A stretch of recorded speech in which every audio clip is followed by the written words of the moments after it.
Það var 6. dagskrárliður í útsendi dagskrá starfsáætlun og stefnuræða nefnda 2016 velferðarráð. Sigríður Huld Jónsdóttir bæjarfulltrúi og formaður velferðarráðs gerir grein fyrir starfsáætlun ráðsins.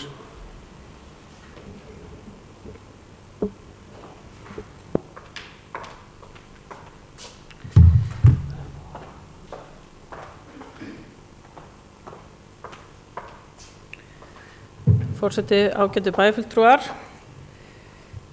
Í velferðarráði sitja ásamt mér Róbert Freyr Jónsson varaformaður og fulltrúi L-lista en hann tók sæti núna í síðastliðið ár eftir að Jóhann Gunnar Sigmarsson flutti úr bænum og lét á störfum í nefndinni.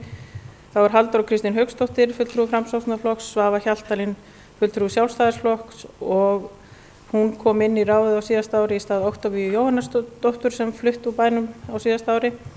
Og svo Valur Sæmundsson fulltrúi Vinstri grænna og Guðrún Karítas Garðarsdóttir frá Bjartri framtíð sem áheyrnarfulltrúi. Ráðið hefur unnið mjög vel saman og vil ég þakka fyrir það góða samstarf sem innan ráðsins. Þá ómetanlegt það góða samstarf sem ráðið á við starfsfólk þeirra deildar sem falla undir ráðið og þá sérstaklega framkvæmdastjóra búsetudeildar, fjölskyldudeildar og öldrunarheimila Akureyrar. Ég vil einnig nota tækifæri núna og þakka fráfarandi framkvæmdastjóra Soffíu Lárusdóttur fyrir samstarfið en hún lét á störfum sem framkvæmdastjóri búsetudeildar núna í byrjun maí. Þar sem hún hefur flutt úr bænum og tekið við sem forstöðumaður greiningar og ráðgjafarstöðvar ríkisins. Ráðning á nýjum framkvæmdastjóra búsetudeildar nú í farvegi en ákveðið var að framlengja umsóknarfrest 1 viku og nú til 23. maí. Það afar mikilvægt fyrir bæjarfélagið að hafa öflugan starfsmannahóp og þá ekki síst við allt það góða starfsfólk sem vinnur að velferðarmálum þar sem samskipti við þjónustuþega stór hluti af starfinu. Á síðustu vikum hefur mikið vinna farið að leita leiða til að draga kostnaði innan bæjarkerfisins og þar eru velferðarmálin ekkert undanskilir. Starfsfólk hefur lagt fram hugmyndir en einnig bent á hvaða afleiðingar aðra hugmyndir geta haft á þjónustuþega. Það ekki góð staða, hvorki fyrir okkur hér í pólitíkinni eða starfsmenn að vera í þegar draga þarf kostnaði í velferðarmálum. En með útsjónarsemi starfsmanna og embættismanna var hægt að finna leiðir sem vonandi draga úr kostnaði án þess að bitna of á þeim þjónustuþegum enda höfum við ekkert val í velferðarmálum þar sem flest okkar verkefni eru lögbundin. Frá því í haust hefur farið fram vinna við nýja velferðarstefnu fyrir bæinn. Það verkefni nú langt komið og drög að nýrri stefnu verður birt nú fyrir sumarfrí og kláruð í ágúst-september. Verkefnið tímafrekt enda flókin og stór málaflokkur undir. Taka þar mið að ýmsum lögum og reglugerðum ásamt því að ýmis mál þarf að vinna í samvinnu við aðila en eru hér innan bæjarkerfisins.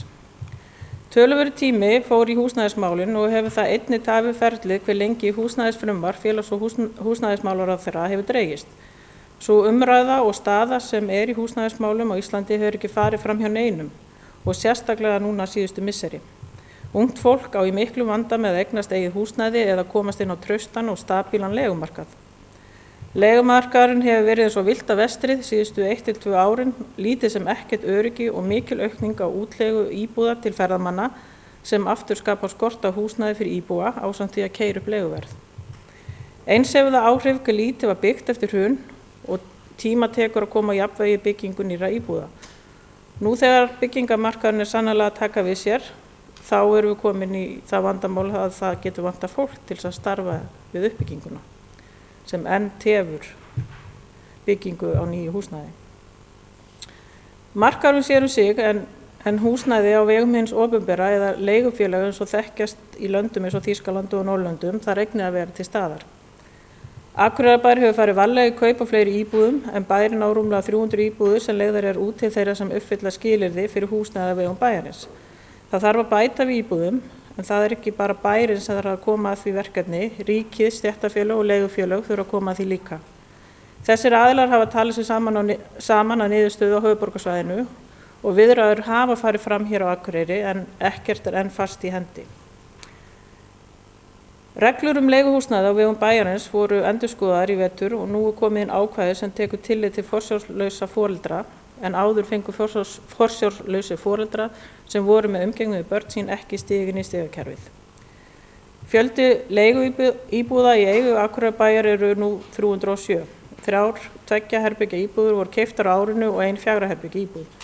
Á biðlista eftir leiguhúsnæði hjá Akureyrarbæ í árslok 2015 eru samtals 189 umsækjendur. Þar af eru 26 að sækja flutning á hentugra húsnæði. Það hefur því fjölgað 32 umsækjendur á biðlistunum á árinu 2015. Færri hafa sótt forgang miðað við árið 2014 og mesta ásóknin í 2 herbergja íbúðir.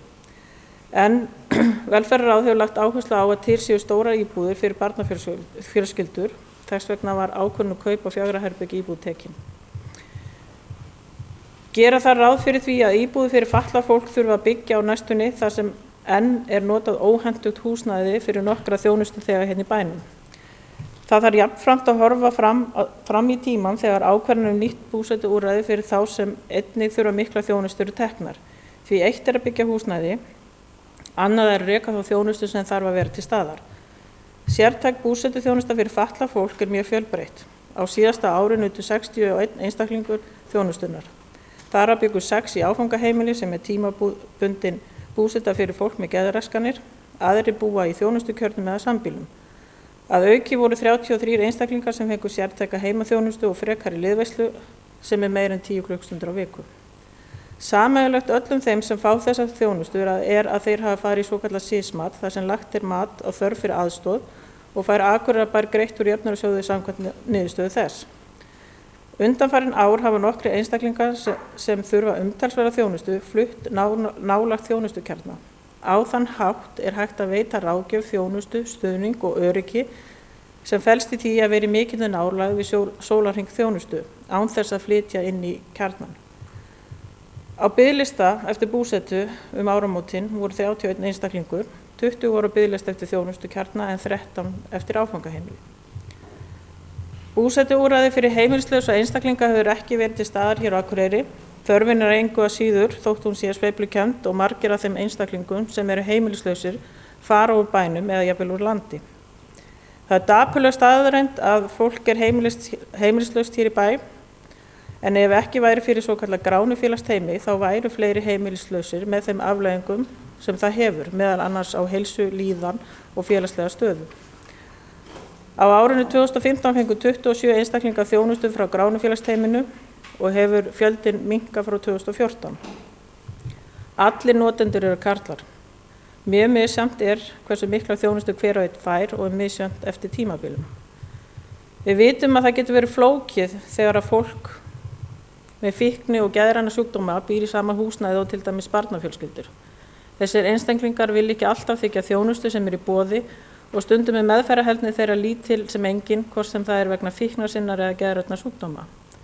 Ég tel að það þurfi að efla þjónustukjarna fyrir þessa einstaklinga, meðal annars með því að bæta við áfangaheimili í bænum. Eins þarf að efla samvinnu og skilgreina betur ábyrgð á milli sveitarfélaga annars vegar og hins vegar heilbrigðisþjónustu á vegu ríkisins í tengslum við þjónustu við fíkla og þá sem eru bæði með fíkni og geðræna sjúkdóma.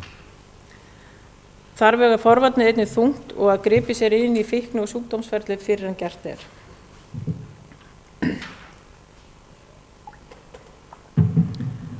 Í þjónustu við fatlað fólk unnið samkvæmt hugmyndafræði valdeflingar og þjónandi leiðsagnar, en þá lögð áhersla á að leita eftir vilja einstaklingsins og láta valdi í hans hendur. Stuðningur framkvæmdur og forsöndu þess sem hann fær en ekki þess sem veitir. Starfsfólk í velferðarþjónustu á Akureyri hefur tileinkað sér þessa hugmyndafræði og eru margir innan bæjarins með sérþekkingu á henni. Akureyri hefur alla burði til þess að vera í forystu í notkun valdeflingar og þjónandi leiðsagnar. Og það eru spennandi tímar framundan því ákveðið hefur verið að haustið 2016 verið alþjóðleg ráðstefna þjónandi leiðsögn haldin hér á Akureyri og mun búsetudeild ásamt öldrunarheimilum Akureyrar að standa að henni. Aukin áhugi allt land fyrir þeirri leið sem við höfum farið og hafa fulltrúa bæjarins kynnt og haldið fyrirlestra og víða og finna greinilega fyrir miklum áhuga á þessari nálgun. Lífsgæði þeirra sem þjónustuna nota hafa aukist til muna, það hefur komið fram bæði hjá íbúum og þeirra aðstandendum, auk þess sem starfsmenn hjá stóra mun á líðan og lífi íbúa. Í málaflokki fatlaðra fóru fyrstu börnin í svokallað SIS-mat á síðasta ári og endurmat á yfirfærslu á málaflokknum frá árinu 2011 lauk nú í vetur með ítarlegri skýrslu og samkomulagi fjárhagsleg samskipti ríkis og sveitarfélaga, auk sérstaks samkomulags atvinnumál fatlaðra. En það mikið ánægjuefni að loksins sé yfirfærslunni lokið og kom ríkið með aukið fjármagn inn í málaflokkinn og veitti ekki af. Enn á eftir að klára að semja greiðslur til sveitarfélaga vegna einstaklinga í öryggisgæslu og enn beðið eftir að samningar vegna NPA-þjónustu verði kláraðir. Í fyrsta skipti í mörg ár hafa útgjöld til fjárhagsaðstoðar lækkað. Heildarútgjöldin á síðasta ári voru rúmar 144 milljónir sem 7 milljónum minna en árinu áður og það rúmlega 4% lækkun. Þeir sem fengu aðstoð voru færri en frá árinu áður og það fækkun 14%. Í fyrsta skiptið í langan tíma hlutfall þeirra sem fá fjárhagsaðstoð undir 2% af íbúafjölda sveitarfélagsins eða 1,98%. Einhleypir karlar stærsti hópurinn eða 43% en þar á eftir koma einstæðar mæður sem 26%. Þó að heildarfjöldi viðtakenda dragist saman fjölgar þeim sem þiggja langtíma aðstoð. Þannig fengu 18 einstaklinga aðstoð í hverju mánuði árið 2015 en 13 árið áður. Á vegum barnaverndar var unnið með málefni 321 barns í 221 fjölskyldu á síðasta ári. Barnaverndartilkynningum hefur farið fjölgandi hin síðari ár en aldrei verið eins margar og nú. Hins vegar fjölgaði börnum sem höfð voru afskipti af óverulega og gefið það til kynna að oft hafi verið tilkynnt sömu málin. Meðalaldur barna sem koma við sögu í barnavernd hefur farið lækkandi og nú 8 ára og hefur lækkað það bil 2 ár á 67 ára tímabili. Sérfræðiþjónusta leik- og grunnskóla þjónusta börn í grunn- og leikskólum og fjölskyldur þeirra auk ráðgjafa til starfsfólks skólanna. Málafjöldin úr leikskólunum var tæplega 200 mál en heildarfjöldi úr grunnskólunum voru 650 mál. Umtalsverð teymisvinna fór einnig fram á vegum vegna fatlaðra barna og barna með hegðunarfrávik. Í Skógalundi, sem hæfingarstöð fyrir fatlaða einstaklinga, nutu 49 einstaklinga þjónustu sem sami fjöldi og árið áður og þar lögð áhersla á félagsstarf og þátttöku í ýmsum verkefnum eins og list án landamæra. Og þau halda einnig markaði það sem að selja afrakstur þess sem þau gera. Rekstur plastunar Bjargs Iðjulundar gengur mjög vel en meginuppstaða verkefni létt iðnaðarframleiðsla og þjónusta. Framleiðsluvörur úr raflagnaefni, mjólkursýjur, búfjármerki, rúmfatnaðar og skilti. Stærsta þjónustuverkefni móttaka á einnota drykkjarvörum fyrir endurvinnsluna og einnig að tekja móti einnota drykkjarumbúðum frá Norður- og Norðausturlandi, allt frá Ísafirði.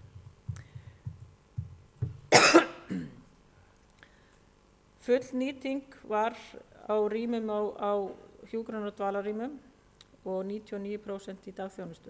Í lok ársins 2015 flutti starfsemi dagþjónustunnar úr Víðilundi í Hlíð. Með flutningunum njóta dagþjónustuþegar betri þjónustu en áður, betra aðgengi að fagaðilum og möguleika til iðju eru meiri. Mat starfsfólks og stjórnenda á þessari breytingar svo að vel hafi tekist til en mikilvægt að meta þessar breytingar með þjónustuþegum og aðstandendum. 80 einstaklingar nýta sér dagþjónustuna að meðaltali í hverju viku. Nýir íbúar sem fluttu inn í föst rými hjá öldrunarheimilum voru 60, meðalaldur þeirra sem þurfa hjúkrunarþjónustu að halda 85,7 ár og 84,9 ár í dvalarrýmum. Konur eru 70% notendahópsins en karlar 30. Dagþjónustan með 16 dagþjónusturými og þar af 1 sértækt. Rekstur öldrunarheimilina kostaði rúma 2,5 milljarð króna á árinu 2015.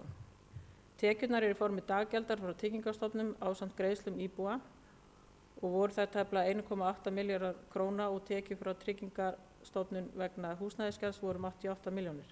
Þegar litið er til tekna af starfsemi hlutfall launakostnaðar 95%.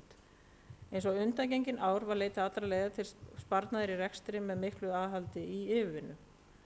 Rekstrarvandi öldrunarheimilina hefur ekki farið fram hjá okkur hér inni og rekstrarúttekt var gerð á síðasta ári. Það kom í ljós að bæjarfélagið hefur þurft að setja inn verulega upphæðir inn í reksturinn á síðustu árum og sér ekki fyrir endanum.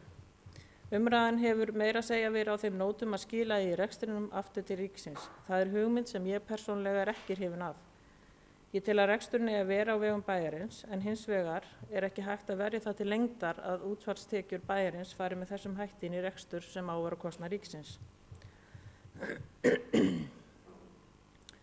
Öldrunarheimilin eru í miklu samstarfi við ýmsa aðilar innan sveitarfélagsins og utan þess líka. Samningur læknisþjónustu frá Sjúkrahúsinu á Akureyri hefur endurnýjaður og öldrunarheimilin og búsetudeild Akureyrar héldu áfram samstarfi þjónandi leiðsögn á sviði velferðartækni í norrænu verkefni sem kallaði Connect. Og ánægjulegt að nefna það að nemendaverkefni sem unnið var árið 2014 Eden-hugmyndafræðina á öldrunarheimilinu Akureyrar var tilnefnd til nýsköpunarverðlauna forseta Íslands á síðasta ári. Öldrunarheimilin hafa tekið þátt í samstarfsverkefni með velferðarráðuneytinu gerð stefnu á sviði nýsköpunar og velferðartækni og vann að undirbúningi framtíðarþings farsæla öldrun sem haldið var í maí 2015. Einnig var unnið að samstarfsverkefnum og rannsóknarverkefnum með háskólastiginu, bæði nemendaverkefnum og sjálfstæðum rannsóknarverkefnum. Allt eru þetta samstarfsverkefni sem eru mikilvæg fyrir þjónustuna en leið gefa þau tækifæri fyrir starfsfólk til frekari þróunar. Velferðartæknin hefur verið áberandi í starfsemi öldrunarheimilina á síðustu árum og verkefnin að verða viðameiri. Öldrunarheimilin á Akureyri hafa verið í fararbroddi í velferðartækni og hægt að gera enn meira í þeim efnum, bæði til að auka þjónustu og gera hana öruggari en leið auka hagræði í rekstri. Sem dæmi verkefni sem unnin er samstarfi fyrirtæki Þulu sem framleiðandi á sviði rafrænna heilbrigðislausna og vinna með öldrunarheimilunum að þróun kerfis í sambandi við lyfjaumsýslu og birgðastýringu lyfja. Samstarf Þulu og öldrunarheimilina er dæmi nýsköpun á Akureyri sem ég held að við séum öll sammála að sé afar mikilvæg fyrir bæjarfélagið og mætti vera miklu meira af samstarfi og nýsköpun eins og þessi.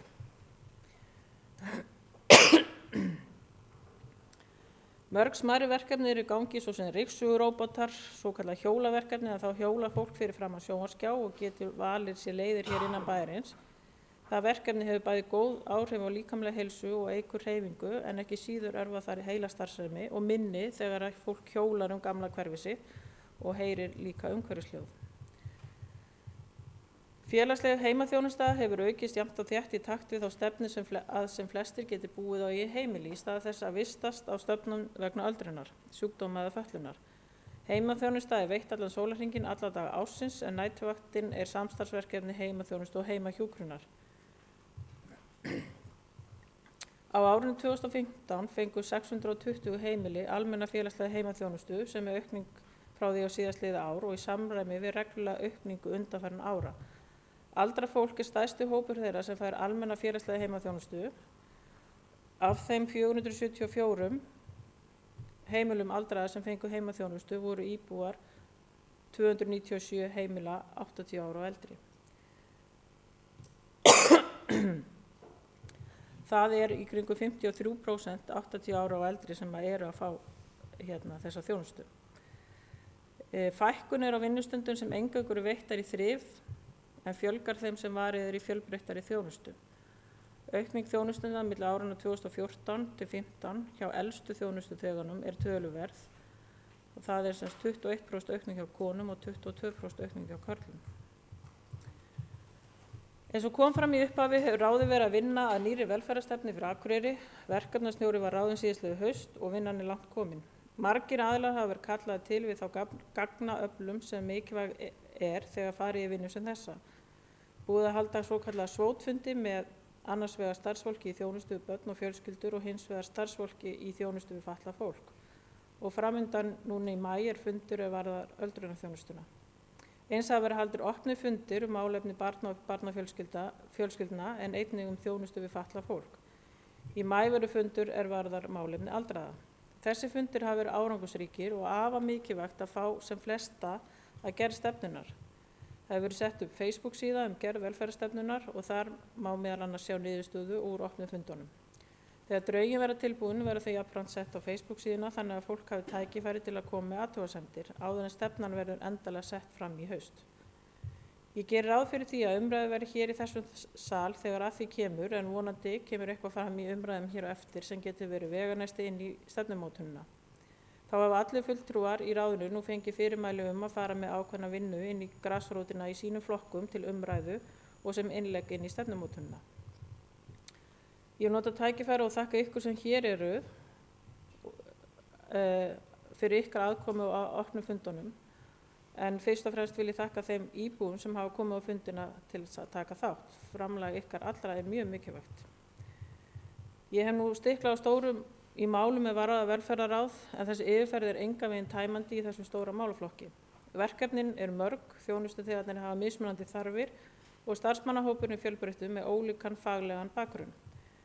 Við teljum okkur geta gert margt vel en að sjálfsögðu má gera betur í ýmsum málum. Mikil tími okkar í velferðarráði, bæjarstjórn og starfsmönnum bæjarins fer í að afla tekna til þeirra verkefna sem bærinn hefur tekið að sér fyrir hönd ríkisins. Og hér á ég sérstaklega við rekstur öldrunarheimila og rekstur í þjónustu við fatlað fólk. Það óþolandi að ríkið standi ekki við samninga eða fari ekki í endurskoðun samninga. Velferðarmál kosta peninga en það okkar uppfylla þau lög og reglugerðir sem gilda í málaflokknum. Það afar mikilvægt að við látum ekki freista sig þess að slaka á í velferðarmálum. Það mikilvægt að íbúar fá þjónustu sem okkur ber að veita. Jöfnuður í samfélaginu mikilvægur og það okkar að standa vörð að þeir sem hafa ekki sömu tækifæri og aðrir fái tækifæri til að hafa húsnæði, framfærslu og heilbrigðis- og félagsþjónustu óháð efnahag. Ég vona svo eftir góðum umræðum hér og eftir og takk fyrir. Bæjarfulltrúi Sigríður Huld Jónsdóttir hefur lokið máli sínu. Næst tekur til máls bæjarfulltrúi Gunnar Gíslason.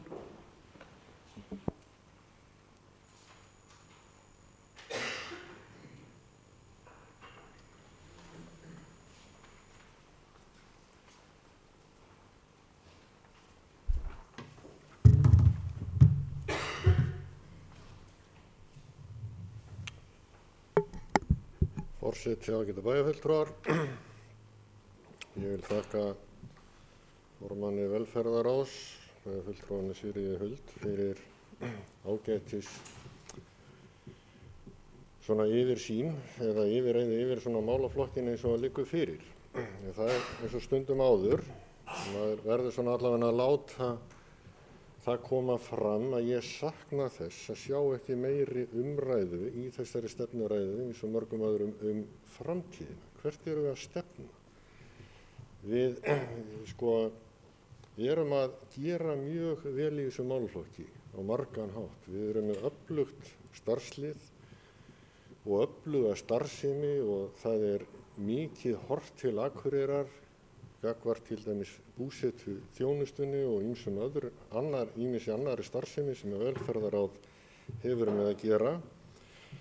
En það væri hins vegar bara mjög fróðlegt að reyna átt að sjá því í svona umræðum eins og hér, hvert við erum að fara. Það alveg ljóst að þessi málaflokkur tekur til sín mikla fjármuni og við erum sennilega á pari við Reykjavík og töluvert hærri hvað varðar kostnað per íbúa í þessu málaflokki heldur mörg sambærileg sveitarfélög og það bara eins og það og hefur verið lengi. En það eru ýmis verkefni þrátt fyrir það að við séum að gera vel sem við gætum örugglega gert enn betur. Vel að gáð og við bara þurfum að halda í við þá þróun sem við erum að horfa til. En þá væri líka gott að hafa dálítið yfirlit yfir þessa þróun. Nú það þannig að það var gerð hérna 10 ára áætlun árið 2013 eða drög að 10 ára áætlun og þar voru teknar saman heilmiklar tölulegar upplýsingar ásamt upplýsingum þjónustu þörf næstu 10 árin. Það til þess að vera mjög fróðlegt að sjá hvort að við séum í raun og veru á þeirri leið sem að þar var spáð. Þar var til dæmis verið að spá því að fjöldi íbúa með heimaþjónustu færi úr 813 upp í 924 frá árinu 2013 til 2023. Þar var verið að gera ráð fyrir því að fjöldi íbúa eldri en 80 ára með heimaþjónustu færi úr 393 í 457 og þannig koll af kolli. Það liggur líka fyrir vegna þessara þróunar sem hér, bæði hvað varðar áætlaða fjölgun fatlaðs fólks með mikla fötlun sem þarf mikla þjónustu, þá liggur fyrir að það mun verða töluverð aukning og krafa aukna þjónustu og í þessari áætlun var til dæmis gert ráð fyrir því að stöðugildi færu úr 183 2013 í 247 árið 2023 sem töluverð fjölgun og háskólamenntuðu starfsfólki myndi fjölga á 44 í 124 sem líka mjög mikil aukning sem hefur að sjálfsögðu skildum við ætla í för með sér betri þjónustu en leið líka hærri kostnað. Og það kannski það sem við þurfum að velta fyrir okkur því að við höfum verið að standa í því núna að reyna að draga úr kostnaði við rekstur bæjarfélagsins og þá náttúrulega þurfum við að velta því fyrir okkur hvers konar þjónustu við viljum veita. Það vissulega í gangi núna að vinna við stefnumótun, að móta stefnu velferðarþjónustu og við bindum náttúrulega vonum við það að þar komi þetta fram, þessi mynd sem við erum að leita það hvaða þjónustu við viljum veita. Það verður bara mjög fróðlegt að sjá það plagg þegar það kemur fram, en þá verður líka mjög æskilegt að þeirri stefnu fylgi einhver svona samantekt á því hvernig við sjáum þjónustuna í raun og veru þróast þar sé að hver verður magnaukningin í sjálfu sér bæði varðandi þjónustu þega og það sem má áætla að við þurfum að leggja út til viðbótar við það sem nú er. Það getur verið að við þurfum bara hreinlega að forgangsraða upp á nýtt í rekstrinum ef að kostnaður til dæmis og þjónusta á þessu sviði verður mun meiri heldur en til dæmis í dag. Annað sem ég vildi nefna að við ræddum aðeins hérna á síðasta ári ef ég man rétt undir þessum lið stefnuræða velferðarráðs eða formanns velferðarráðs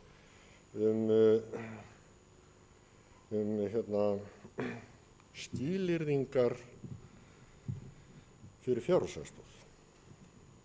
Það liggur fyrir að var gefin út í fyrra skýrsla sem gekk út á það að sýna fram á það að það hægt að hafa áhrif á fjölda þeirra sem að þiggja fjárhagsaðstoð með ákveðnum aðgerðum.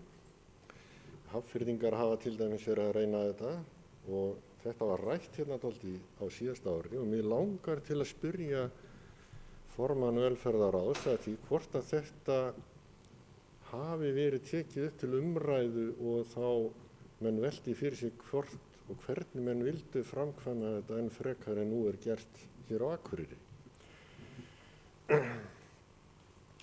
Þá langaði mig líka til að velta því aðeins upp hérna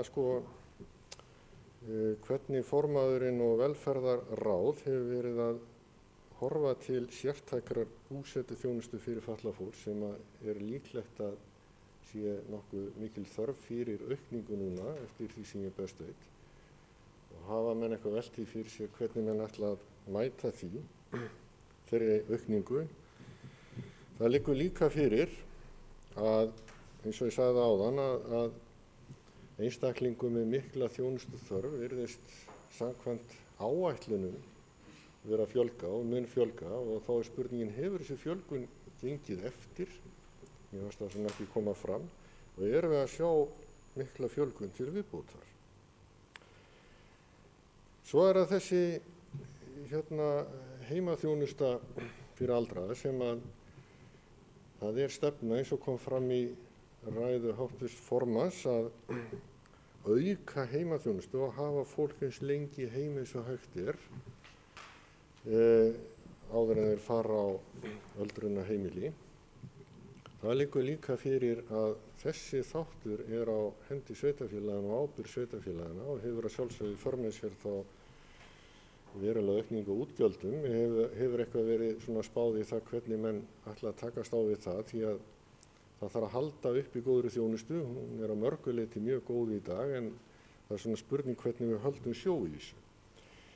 Síðan hafa verið mjög metnaðarfull verkefni að mínu viti í þessum málaflokki sem snúa að því sem kallað er þjónandi leiðsögn, sem er svona eins og kom fram í ræðu formanns hér áðan, ákveðin stefna í því hvernig unnið er með einstaklinga sem er í þessari þjónustu. Mér heyrðist og ég held ég hafi lesið það að það er mat aðila að þetta sé gera vel og ég ætla ekkert að efast það.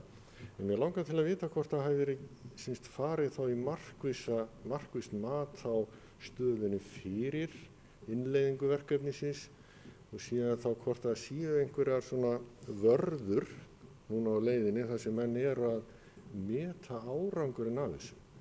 Því ég er alveg sannfærður það að ef að tekst að innleiða þá hugsun sem þarna er undirstaða þessa viðhorfs eða þessa vinnulags, að þá á þetta að skila heilmiklu og mikill ánægju með þjónustuna. Ég er bara sannfærður það.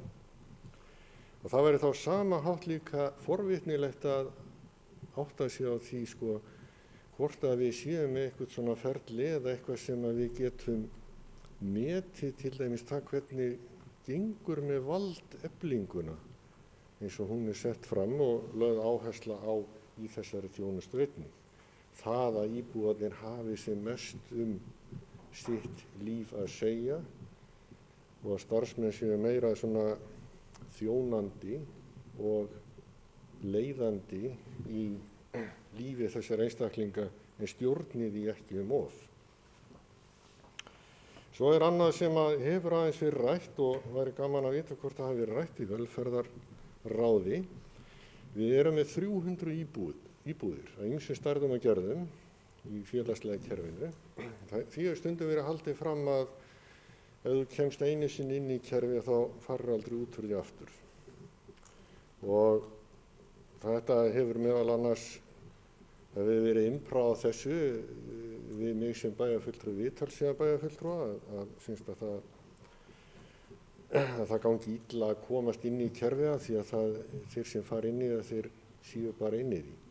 Og þá er spurningin þessi er verið að vinna eitthvað í því að skoða skilyrðingar varðandi það að þú getir verið á inn í þessum íbúðum.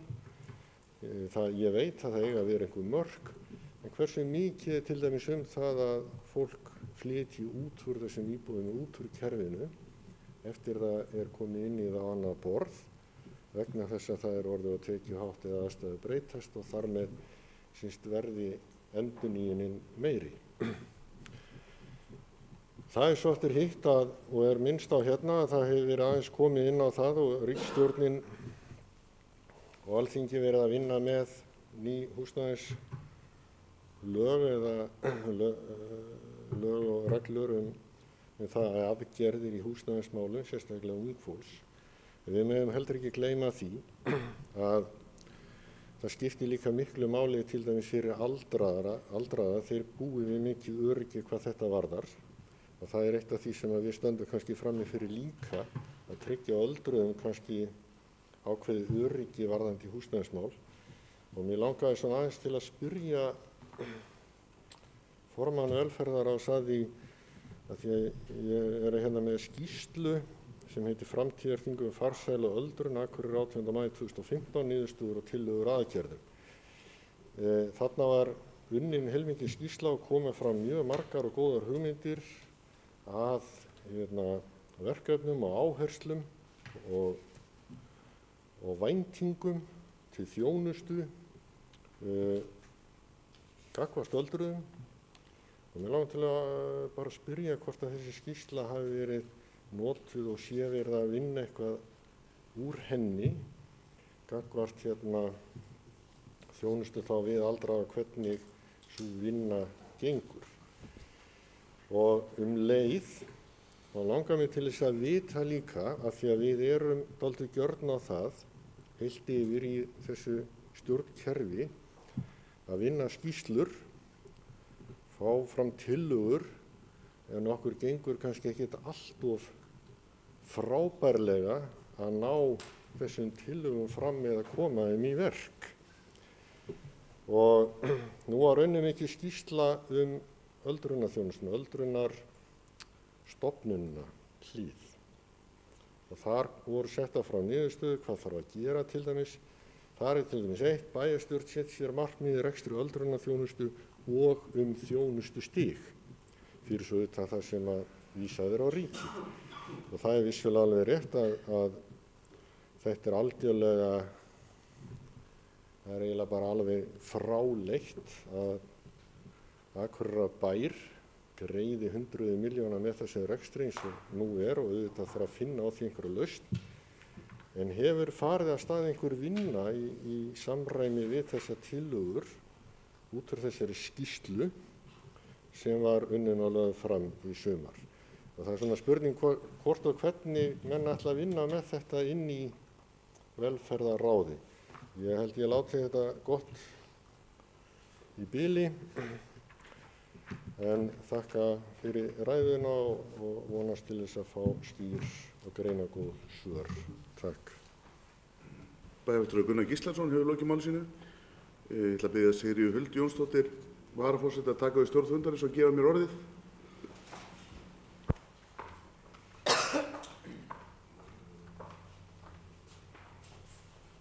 Bæjarfulltrúi Matthías Rögnvaldsson hefur beðið orðið. Forseti, ágætu bæjarfulltrúar. Takk fyrir góðar umræður. Ég velti aðeins fyrir mér og hef áhyggjur af því að samskipti ráðuneyta sín á milli rekstrarkostnað og útgjöld til þessara málaflokka sem við erum að fjalla hérna og raun og veru aðra málaflokka líka.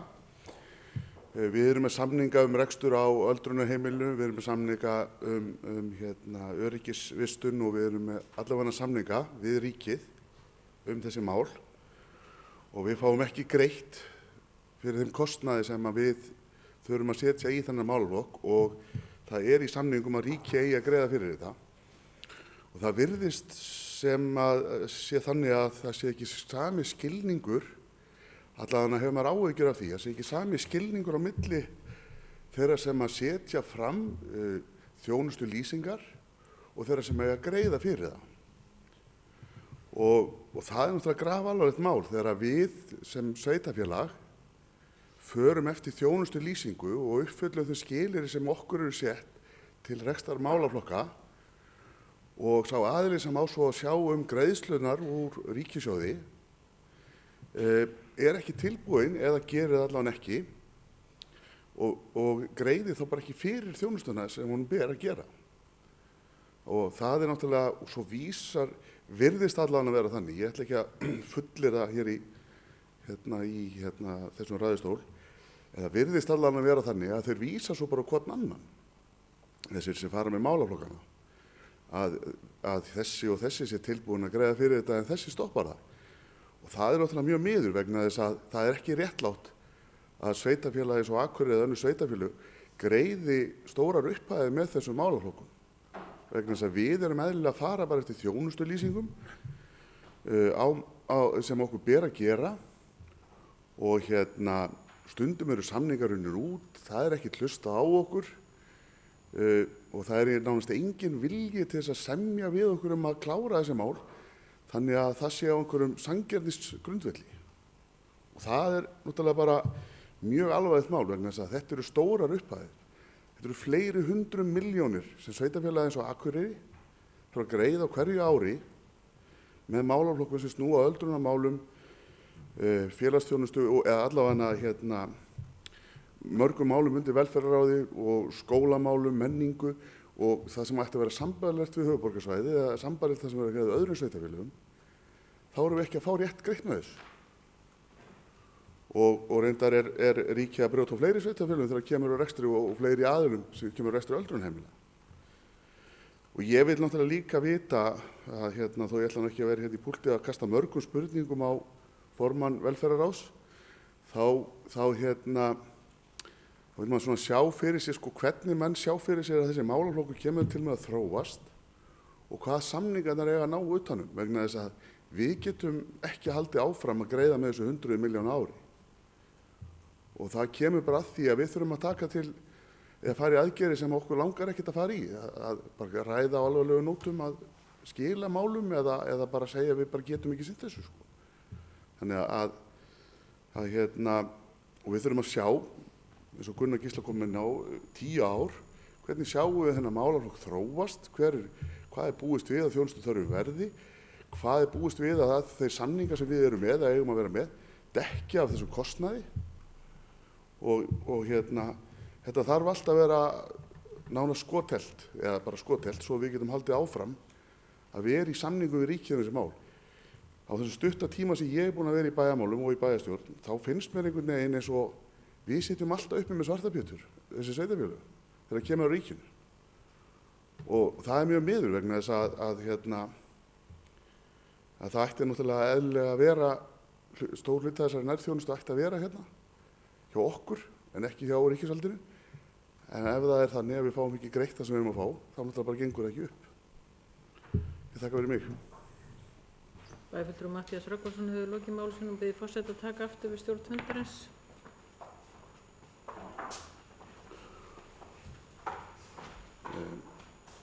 Ingibjörg Ólöf Ísaksen, bæjarfulltrúi, beðið orðið.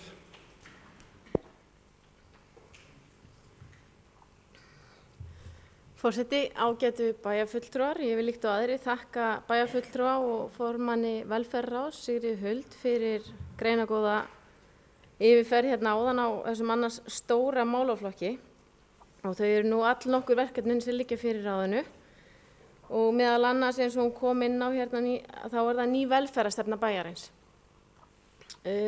Hún fór aðeins yfir það hvernig vinnunni hefur verið háttað varðandi þessa nýju stefnu og mér langaði aðeins að forvitnast að því að þegar til stóð að fara í gerð velferðarstefnu þá var rætt það að taka jafnvel aðrar stefnur sem bærinn hefur. Nú höfum við fleiri stefnur, við erum með fjölskyldustefnu, við erum með íþróttastefnu, skólastefnu og áfram að telja.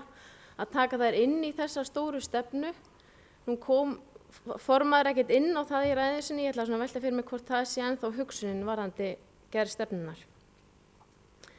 Það er annað sem ég ætlaði að ræða og kom inn á, það eru öldrunarheimilin líkt og bæjarfulltrúi Gunnar Gíslason kom inn á og bæjarfulltrúi Matthías. Þá höfum við áhyggjur af þessu og þetta hefur verið til tals síðan við komum inn í bæjarstjórn fyrir 2 árum síðan.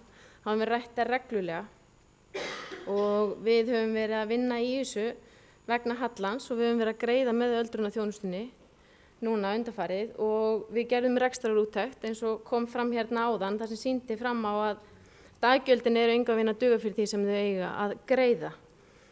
Ég vil svona aðeins velta því fyrir mér því að þú veist, nú hefði ég haldið að hvort sem það er alþingi eða sveitafélög, þá hefði ég haldið við værum í sama liði. Þetta hljóta að vera landsmenn allir, við hljótum þurfa að huga að því, hvort sem að fólki sé orðið aldrað á Akureyri eða einhvers staðar annars staðar, þá hlýtur það að þurfa að fá sömu þjónustu allt land. Og þá erum við alltaf að velta fyrir okkur hvert hlutverk ríkis og hvert hlutverk sveitafélaga. Og ég velti því upp þegar við erum að tala öldrunarheimili eða hjúkrunarheimili, það kemur fram í ræðu formanns að það sé 169 á hjúkrunarheimilinu og 16 í dvalarheimilisrýmum. Hvert er hlutverk ríkis og hvert hlutverk sveitafélaga? Er ekki rétt, geti hjá mér að ríkið á að sjá til dæmis eins og heimilisþjónustu fyrir eldri borgara?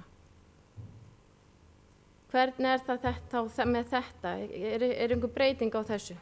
Einhver munur? Ég bara spyr að því ég er ekki alveg inn í þessu.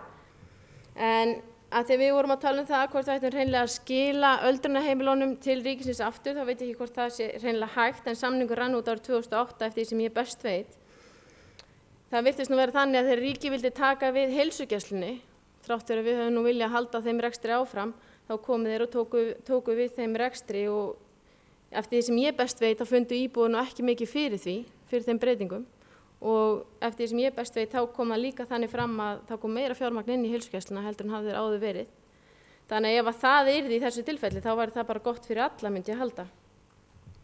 En við horfum fram á það að eldri borgurum að fjölga, við erum að eldast, þjóðin að eldast og við höfum talað úrræði fyrir eldri borgara, það þurfi að byggja upp fleiri hjúkrunarheimili og mæta kostnaði og heimahjúkrun, bæta þá þjónustu líka, en þurfum ekki líka að hugsa í hin áttina.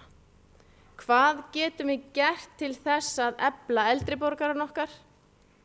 Til þess að þið fari, geti lifað og búið heima hjá sér lengur. Getum við farið í einhver verkefni til þess að styrkja þau frekar þannig að þau geti búið sjálfstætt frekar heima hjá sér. Það kom mjög spennandi verkefni hjá Janus Gunnlaugsinni til kynningar í sveitarfélaginu þar sem var verið að tala styrktarþjálfun og styrkja eldri borgara sem ég var mjög spennandi en þá kom einmitt líka að því hvert hlutverk sveitarfélag og hvert hlutverk ríkisins. En ég held við þurfum að huga meira að forvörnum, hvernig við getum styrkt eldri borgaran okkar. En ég vil bara þakka Sigríði Huld, bæjarfulltrúa og formanni velferðarráðs enn og aftur kærlega fyrir.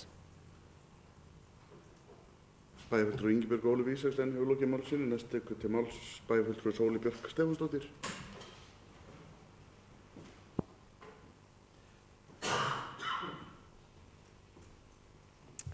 Forseti og ágætu bæjarfulltrúar, ég vil kannski byrja á því að þakka bæjarfulltrúa Sigríði Huld fyrir ágæta yfirferð í málaflokkinn en ég tek undir með bæjarfulltrúa Gunnari Gíslasyni að það vantaði algjörlega einhverjar pælingar stefnu. Þannig að mér langar að spyrja bara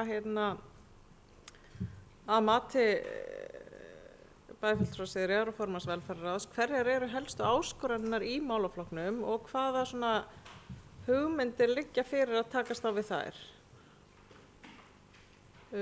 Og svo kannski bara svona einhverjar hugleiðingar sem að ég vil svona velta inn í umræðinu og mér langar að spyrja út í það bæjarfulltrúi Sigríður nefndi SIS-mati og greiðslu frá ríkinu í málaflokki fatlaðra og yfirfærslu á því verkefni. Þá langar mér bara að spyrja, við alveg sátt við það system eða eitthvað sem þarf einhvern veginn að skoða betur eða laga eða bæta?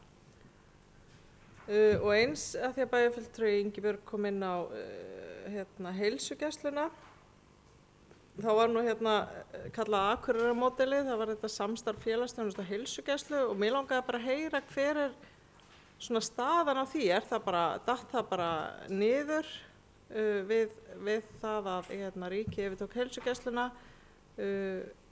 og eru einhverjar pælingar í gangi með þá að endurreisa það? Og til þess að ég haldi bara áfram að taka undir með fólki þá tek ég undir með bæjarfulltrúa Matta Rögnvaldsyni að þetta einhvern veginn algjörlega fáránlegt þegar maður les skýrslu Ríkisendurskoðunar og átta sig á því hvernig ríkið með einni hendi, þetta nú margra handa kvikindi, einni hendi pantar puls og kók og með hinni hendinni neitar að borga fyrir kókið. Þetta er algjörlega fáránlegt. En það sem ég hef kannski að því ég nú spyrja út í svona áskoranir og hugmyndir að þá kannski sem ég hef eiginlega mjög miklar áhyggjur af núna eru húsnæðismálin og bæjarfulltrúi Sigríður kom nú aðeins inn á þau en það er einhvern veginn eins og það sé ekkert engar beint lausnir í sjónmáli. Það er einhverjar lausnir í sjónmáli á höfuðborgarsvæðinu í samstarfi við ASÍ og einhver fleiri. Og ég bara velti fyrir mér, eru einhverjar hugmyndir hvað við getum gert í þeim málum? Nú erum við að heyra bæjarfélögum það sem verið að taka á og svona koma einhverju leyti í veg fyrir útleigu húsnæðis sérstaklega í gegnum svona vefi eins og Airbnb. Hver svona sín meirihlutans á það? Er það eitthvað sem við getum skoðað? Hafið þið eitthvað velt þessu fyrir ykkur? Vitum við til dæmis hversu hátt hlutfall íbúðarhúsnæðis til leigu, leigt til ferðamanna hér í bænum? Ég ætla nú ekkert að hafa þetta lengra, þetta svona það sem ég velti mér helst upp úr þessa dagana, það eru þessu húsnæðismál, en ég vil mjög gjarnan heyra aðeins þau. Takk fyrir. Bæjarfulltrúi Sóli Björk Stefánsdóttir hefur lokið máli sínu. Næst tekur til máls Njáll Trausti Friðbjörnsson, bæjarfulltrúi.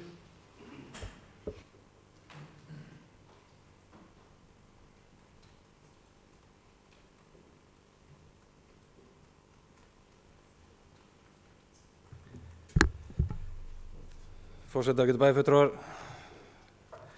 Ég vil byrja eins og aðrir að þakka formanni velferðarráðs fyrir yfirlitið og kannski byrja á það sem bæjarfulltrúi Ingibjörg talaði um Dr. János Guðlaugsson og verkefni hans sem við ræddum á bæjarstjórnarfundi 5. apríl síðastliðinn.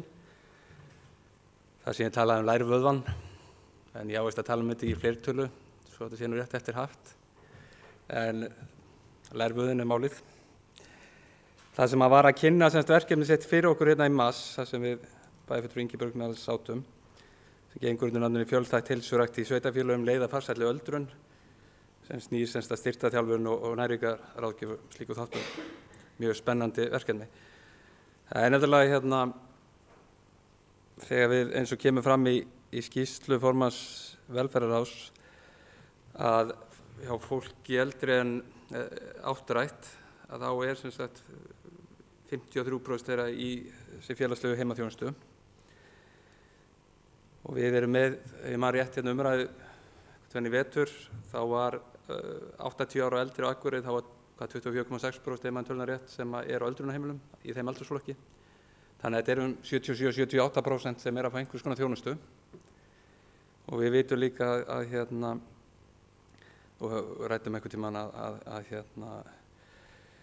og þið getið þá kannski leiðrétta, en ef ég man það rétt þá er kannski öldrunarrými í kringu 10 milljónir í rekstri á ári, en einstaklingur í heimaþjónustu minni með að hafa verið 1,5 milljón. En það gæti verið 6-7-faldur munur, svona munun, og þannig að það lítur að kepli heildstæðs, ef maður líta á málaflokkinn heildstætt að þeir myndi að halda fólki sem lengst við heilsu og í góðu formi heima á sér. Ég held að það sé svona almennt vilji fólks til þess, en þetta kannski ruglar svolítið þegar þetta er svona tvískipt á milli, annars vegar hvernig við fáum hvernig greitt síðan inn í þessum málaflokka frá sikkurum aðilunum.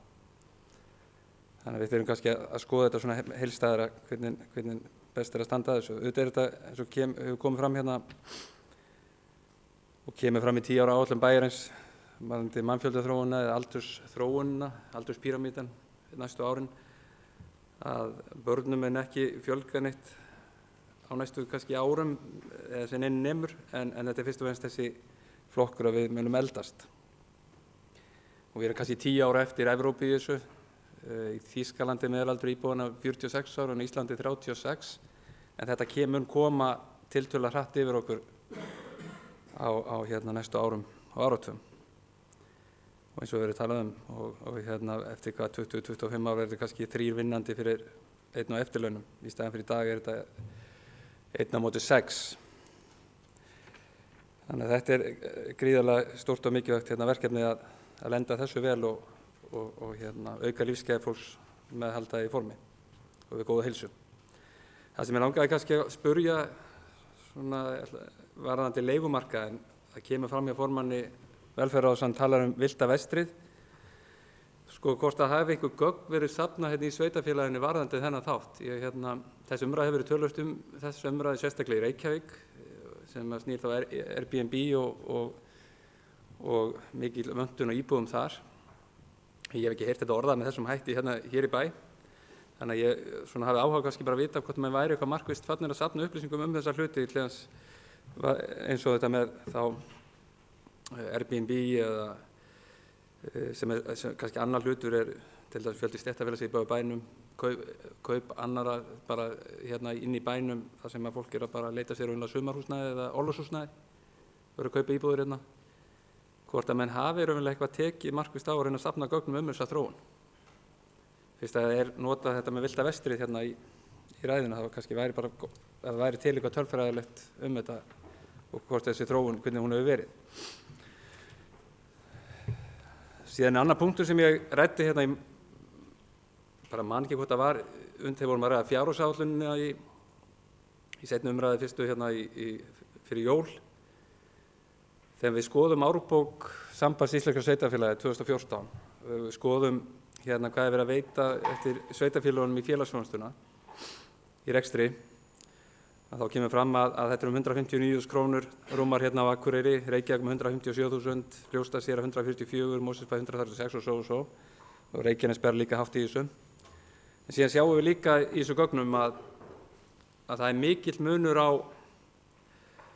sveitarfélögum þegar lítið til þessa þáttar. Þegar við erum að tala 159.000 krónur þá erum við að tala bara þetta töluvert af til dæmis útsvarstekjum sveitarfélagsins hlutfall.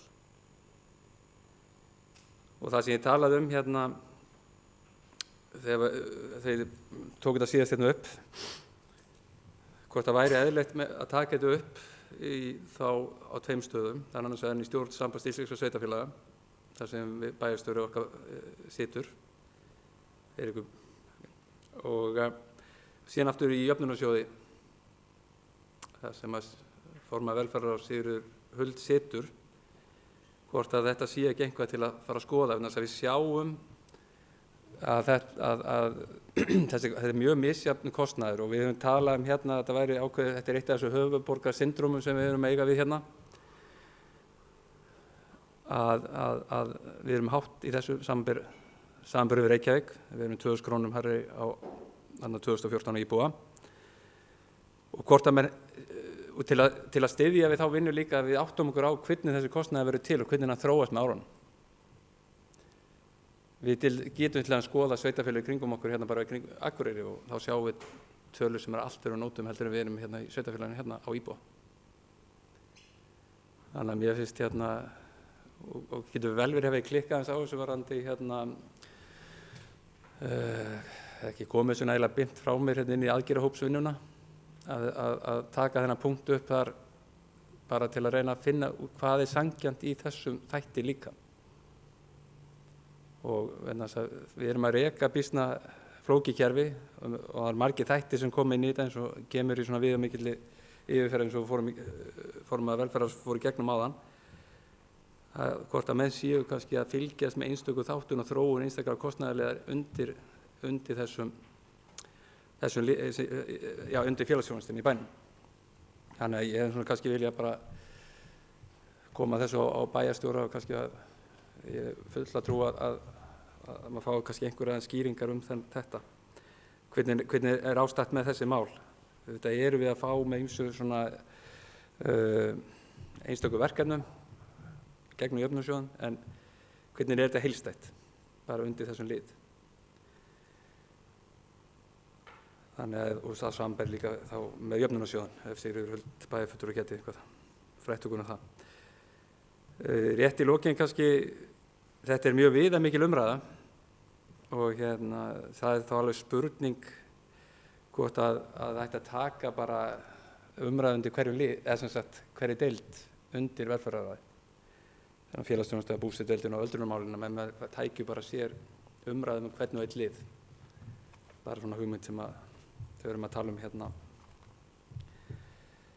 hvernig við maður skipuleggja vinna hérna í bæjarstjórn, umræðina. En ég bara þakka fyrir þetta og hérna vonandi fæ ég einhver svöru hugmyndinni. Takk.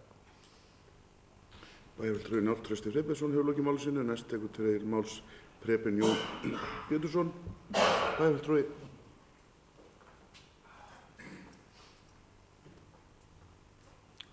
Forseti, bæjarfulltrúar. Ég þakka formanni fyrir fína ræðu og nefndinni allri. Fulltrúi okkar Bjartar framtíðar í nefndinni ber nefndinni góða sögu og telur þar sé að vinna bara mjög gott starf og mikið samheldni í hópnum. Það er nú flest allt komið fram hérna sem ég ætlaði að fara að tala um, sem er bara gott. Mér langaði nú svona að taka undir með bæjarfulltrúa Matta og Matthíasi og fleirum. Það er gríðarlega skemmtilegt og er ég þakkláttur fyrir að starfa í sveitarstjórnarmálum. Það er gaman að vera sveitarstjórnarfulltrúi og vera í nefndum sveitarfélögum og annað. Nú, svigrúm sveitarstjórnarmanna er ekkert mikið til að gera og vinna með í bænum. Við vinnum eftir mjög þungu kerfi. Við erum yfirleitt að útluta fjármagni í lögbundna þjónustu. Og þá er afskaplega dapurt að ríkið skuli vera að fara í þann vasa líka. og minnka raun og veru það svigrúm sem sveitarfélögin hafa og jafnvel taka það alveg eins og við erum að upplifa með rekstur öldrunarheimila. Og þá spyr ég mig stundum að því til hvers erum við með sveitarfélög. Ég upplifi það bara svona að það sé litið niður á þetta sveitarstjórnarstig frá Alþingi. Þið bara sömdu af ykkur, þið getur bara staðið, þið bara gerið þetta. Tek alveg undir með bæjarfulltrúa Sóley að við erum svona plötu til þess að láta hafa pils og kók og svo borga ekki kókin. Þetta er ágætið samlíking. Við getum þetta ímynda okkar með fólk í vinnu og við gerum samning við því að þið sinni eitthvað ákveðnu verkefni og ég borgaði 12 mánaða laun. Svo borgum við aldrei síðustu 2 mánuðina. Þetta fólk mun hætta og við eigum að segja þetta gott. Við getum ekki endalaust verið að taka af fjármagni sem á að fara til skólamála og fara til menningar og annað og borga fyrir verkefni sem ríki á sannarlega að standa undir. Ég bara skila þessu. Eða setja þessar reikninga bara í innheimtu og bara góðan lögfræðing og fara af stað með það.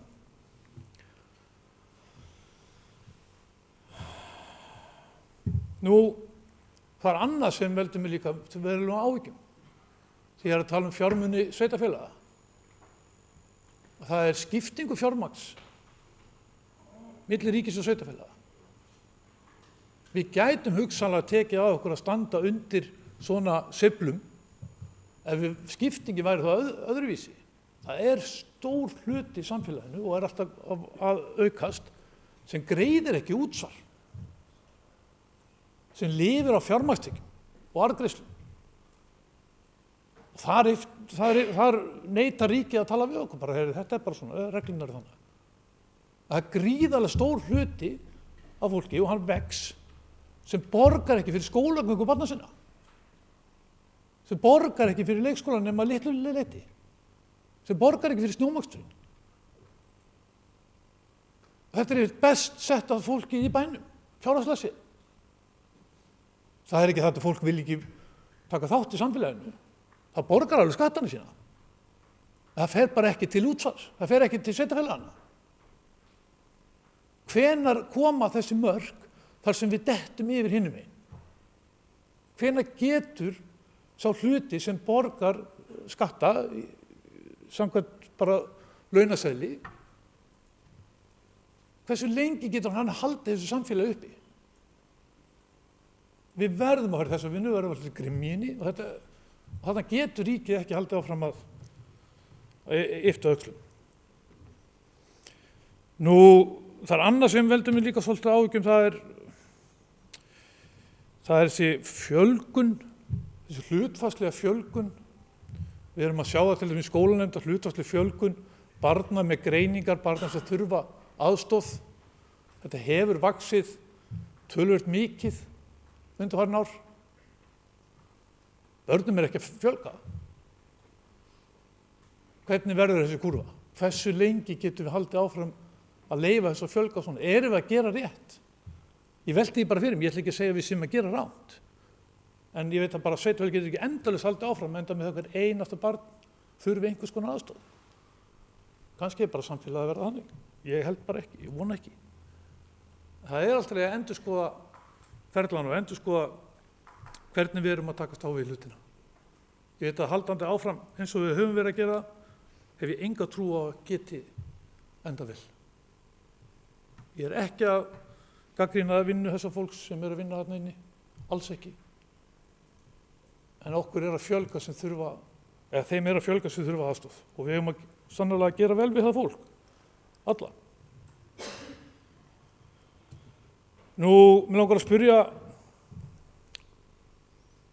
formann að því til þess að varðandi öldrunarþjónustuna og annað, hvort það sé rétt að sem ég hef heyrt að þegar Kristnes hefur lokað sem er á vegum ríkisins, svo bara loka Kristnes, tekur sumarfrí, þá færast þeir einstaklingar sem eru þar yfir í öldrunarþjónustuna. á þess að þessi komin hennar greiðslur á milli. Ég veit það vel að við sinnum þessu fólki, við tökum við þessu fólki. Mér langar bara að spyrja hvað þetta sé rétt, hvað þetta sé með þessum hætti. Ég bara trúi því ekki að það sé ekki hægt að senda þeim allan reikning fyrir því. Á svona öðru. Ég vil ítreka mína skoðun að það á að segja upp þessu samningi. Það er ekki hægt að hafa samning einhliða. Og við tökum alltaf af þeirri köku sem okkur ber að þjónusta íbúunum. Og ég vil gera það á morgun. Takk fyrir. Bæjarfulltrúi Preben Jón Pétursson hefur lokið máli sínu. Orðið er laust. Eiríkur Björn Björgvinsson, bæjarstjóri, hefur beðið orðið.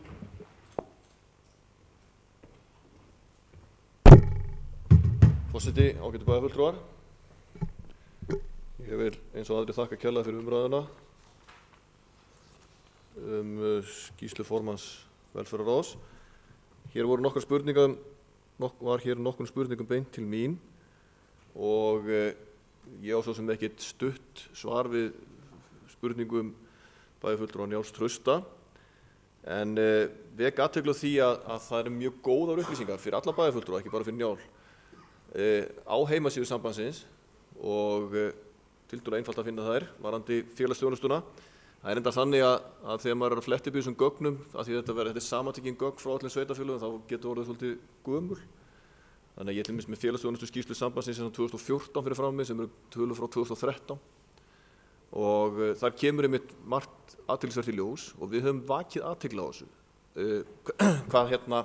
Hvað sum sveitarfélögurinn bera mikinn kostnað af félagsþjónustu á móti öðrum.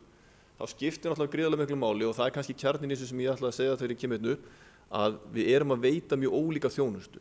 Við stærri sveitarfélögin, þetta eru Reykjavíkurborg og Akureyrarkaupstaður sem eru langstæðst og eins og oft hefur við rætt meðal annars hér í þessum sal, hvort það sé ekki ástæða fyrir ríkið að gera þá einhverja sérstakar samninga til dæmis við þessi tvö sveitarfélög. Við höfum bara allt önnur hlutverk heldur en önnur sveitarfélög í landinu.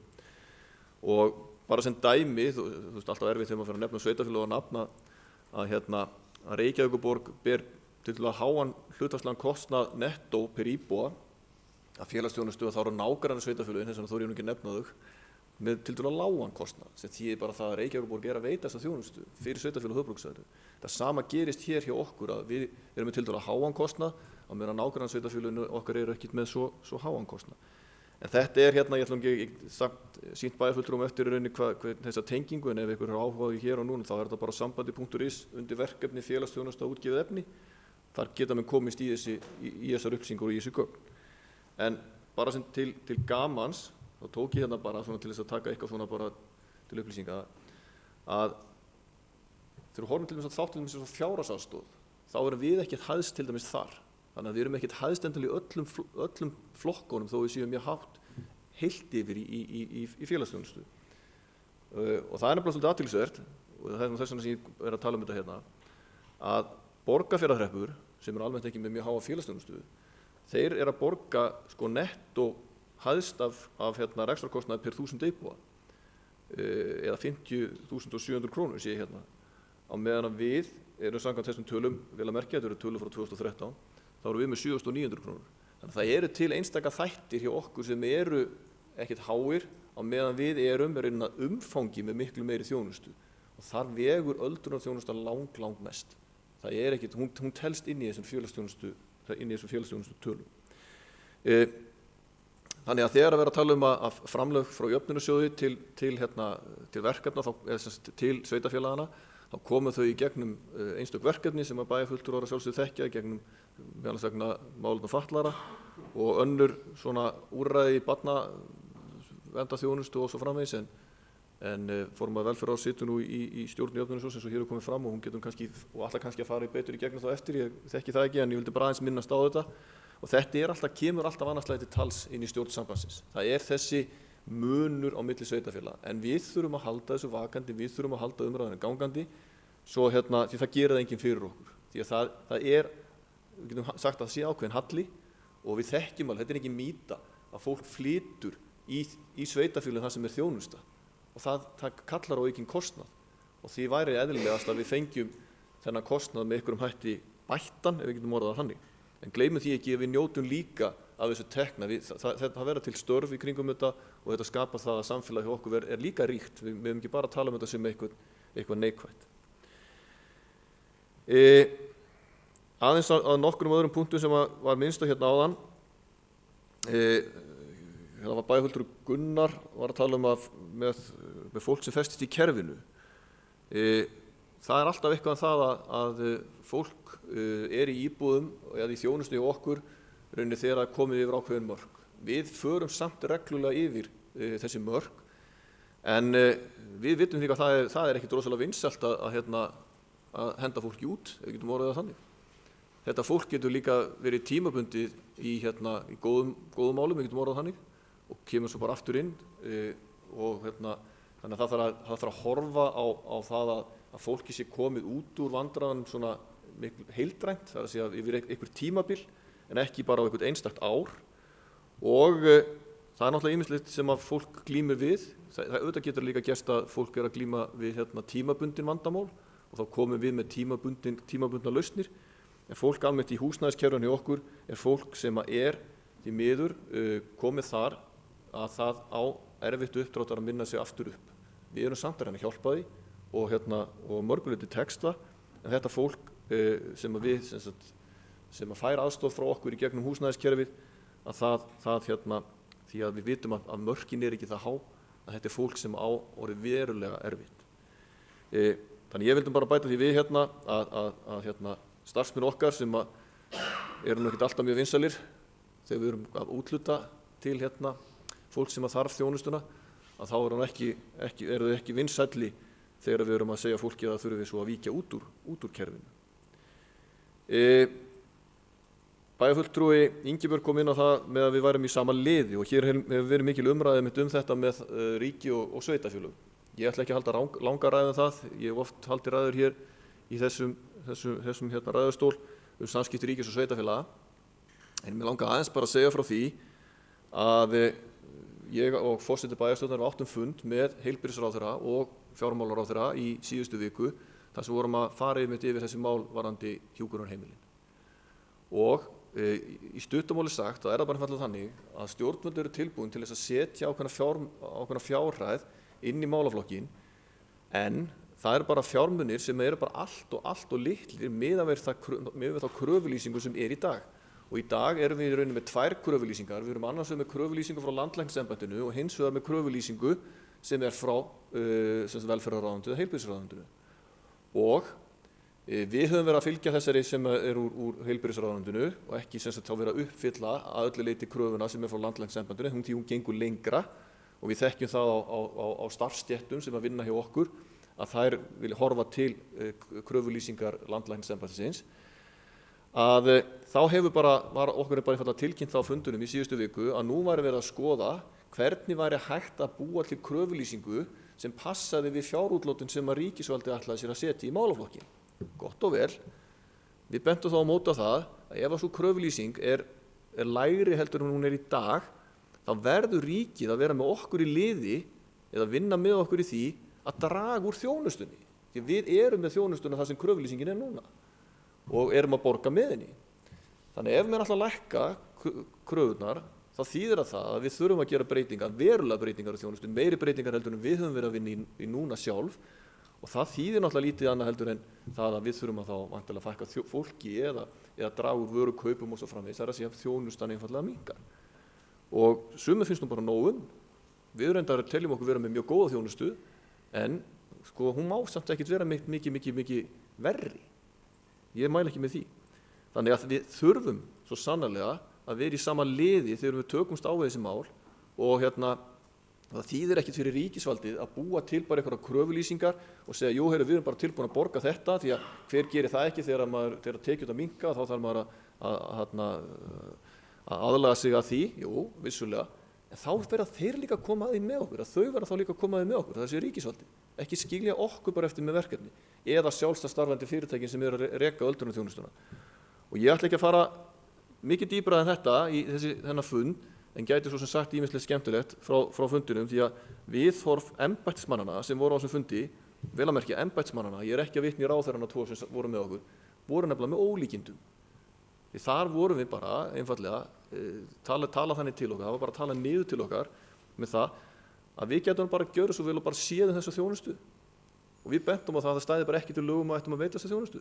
Og þá fengum við bara þau svör tilbaka, það stæði heldur ekki til lögum að ríkið ætti að gera það. En hver að borga þessa þjónustu? Ríkið að leggja hann fjármunina, þannig að þeir hljóta að bera einhverja ábyrgð á henni og við höfum verið að leggja okkar fram, við erum með mjög öfluga heimaþjónustu og því að ég var spurt á þannig það hvert var hlutverk sveitarfélagana versus ríkisins varðandi heimaþjónustu, þá erum við með heimaþjónustuna, það félagsleg þjónusta, en heimahjúkrunin er á vegum ríkisins, það að segja vegum heilsugæslunnar. En þetta samstarf, af því að hér var nú vitnað í Akureyrar mótilagan, þetta var samstarfið sem að við töldum að við varum að fá út úr þessu, það að segja að minnka kostnað í báðum kerfunum, í heimahjúkrun og heimaþjónustu. Það að segja við þyrftum ekki verið að senda tvöfalda þjónustu heim til íbúana. Nú ég komin aðeins út fyrir efnið, en vildi bara koma þessu á framfæri að það þarf að leggja betur, að ríkið þarf að leggja miklu meira mörkum, svo sé hægt að við getum unnið saman í þessum málaflokki. Og það þarf að ríkja traust og það þarf að ríkja trúnaður. Ég hef sagt þetta áður hérna. Það var að tala hérna aðeins húsnæðismál og vitnaði í ASÍ. Við áttum ágætis fundi í vetur með ASÍ og bæjarfulltrúi Sóley sem kom inn á þetta hérna áðan. ASÍ tilkynnt okkur á þeim fundi og ég man ekki betur en að bæjarfulltrúi Sóley hafi einmitt verið með okkur á þeim fundi en hún leiðrétti mig ef svo var ekki, ég man ekki alveg hvað bæjarfulltrúi voru, jú, hún var hér, að þá sagði ASÍ að þau ætluðu sjálf að forgangsraða þannig að þau ætluðu að byrja á höfuðborgarsvæðinu og svo að horfa til okkar. Og við náttúrulega treystum svolítið á það að þau banki upp á hjá okkur en við erum vissulega að rýna í markaðinn og fylgjast með því sem í gangi og það náttúrulega eitt af því sem við höfum náttúrulega verið að ræða hérna í bæðinni aðgerðahópnum og annað varðandi það með kaupum eða bygging á félagslegu húsnæði og svo hafa náttúrulega verktakar og ekki byggingafyrirtæki heldur húsnæðissamvinnufélög hér á svæðinu einmitt verið að banka þetta upp og líka og bjóða fram sína þjónustu. Þannig að það er auðvitað nauðsynlegt fyrir okkur að geta boðið upp á það sem kallast, ég myndi flokka undir svona að vera eðlilegt framboð á félagslegu húsnæði. Svo getum við rifist að sjálfsögum það hvað er eðlilegt framboð. Það er svo bara annað mál. En við höfum svo sannarlega verið opin fyrir öllu samstarfi varðandi það að efla húsnæðismálin. Varðandi að safna upplýsingum Airbnb eins og hér var spurt áðan, ég hef ekki þar tölur á taktinunum en við fórum að stað í vinnu í samstarfi við skattinn að kanna þetta húsnæði sem er hér í almennt í útleigu, hvort sem það heitir Airbnb eða almennt er í útleigu til sem orlofsíbúðir og þetta er alveg gríðarlega mikið magn. Maður vitum það bara af upplýsingum sem við sjáum á netinu og auglýsingar sem er í gangi og auðvitað hefur þetta áhrif á markaðin, húsnæðismarkaðin, þannig að það vantar húsnæði en vel að merkja að þetta er líka örvandi fyrir uppbyggingu á meira húsnæði hérna á svæðinu þannig að ég get ekki séð betur eins og því líka að hér sé byggt til mikið og alltaf er á fluttin í þetta allt saman sem er náttúrulega með ólíkindum. Þá er ég að meina með ólíkindum með það hvað okkur fjölga lítið aftur á móti. Já, og ég var búinn að svara þessu eða búinn að minnast á þetta með tölurnar sem er á VF sambandsins og skora á aðra sem annað að fylgjast með eða bæjarfulltrúa að nota VF sambandsins. Þetta eru nokkuð aðgengilegar upplýsingar en ef menn vilja fá einhverja nánari upplýsingar þá er mjög eðlilegt að þið geti líka sendt mér tölvupóst og ég get þá kannað bara betur ef það er eitthvað sem þið viljið rýna nánar heldur en það sem kemur fram á heimasíðunni. En ég ætla að láta þetta duga frá mér. Takk. Bæjarstjóri Eiríkur Björn Björgvinsson hefur lokið máli sínu, orðið er laust. Bæjarstjóri Sigríður Huld Jónsdóttir, formaður velferðarráðs, tekur til máls. Forseti, ágætu bæjarfulltrúar. Það hafa verið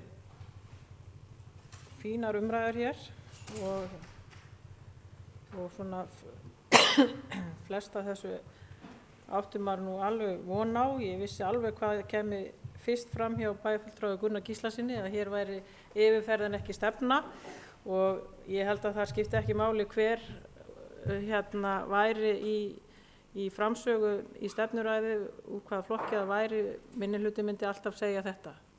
Og það leiðir sko núna á þessu að maður er að hlusta umræðurnar, ég er að reyna að meðtaka spurningarnar og fylgjast með umræðinni á sama tíma að reyna að hugsa hvar finn ég þetta svar og hitt svarið, að og leiðir mig enn og aftur að þeirri spurningu tilgang þessara stefnuræða og hvernig þær að skila einhverju meiru heldur en einhverju pingpongi á milli okkar í þessum umræðum eins og þær eru yfirleitt. Ég held að við þurfum einhvern veginn að reyna að finna okkur leiði til þess að finna betri leið. Það mjög mikilvægt bæði fyrir okkur að taka umræðina, ég alveg á því, en þetta form kannski ekki akkurat það sem að skila því sem að maður myndi vilja að þetta skilaði. Málaflokkurinn eins og sem falla undir velferðarráð alveg gríðarlega stór. Það rosalega margir þjónustuþegar, það rosalega margir starfsmenn og það væri bara óraunhæft að halda að ég sé inn í hverju einasta máli sem viðkemur velferðarráði og það bara mjög leitt, ég verð bara að segja það er bara suma spurningar sem hafa komið hér núna sem bara ég get ekki svara hér og nú og það þá spurning hvernig á maður þá að svara í svona stefnuræðum ef að maður getur ekki svara á fundinum, hvernig á maður þá að koma þeim skilaboðum áfram og hvernig vinnum maður það. Þannig að en ég ætla að gera heiðarlega tilraun til þess að fara yfir helstu mál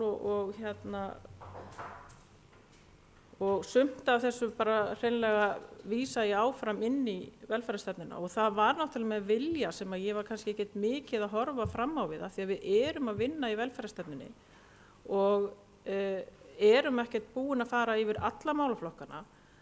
Þannig að og ég veit að við munum eiga umræðu velferðarstefnuna þegar hún kemur fram og þá vonandi náum við að gera það með því að horfa til framtíðar en ekki kannski svona upptalning á því sem hefur verið að gerast í ráðinu.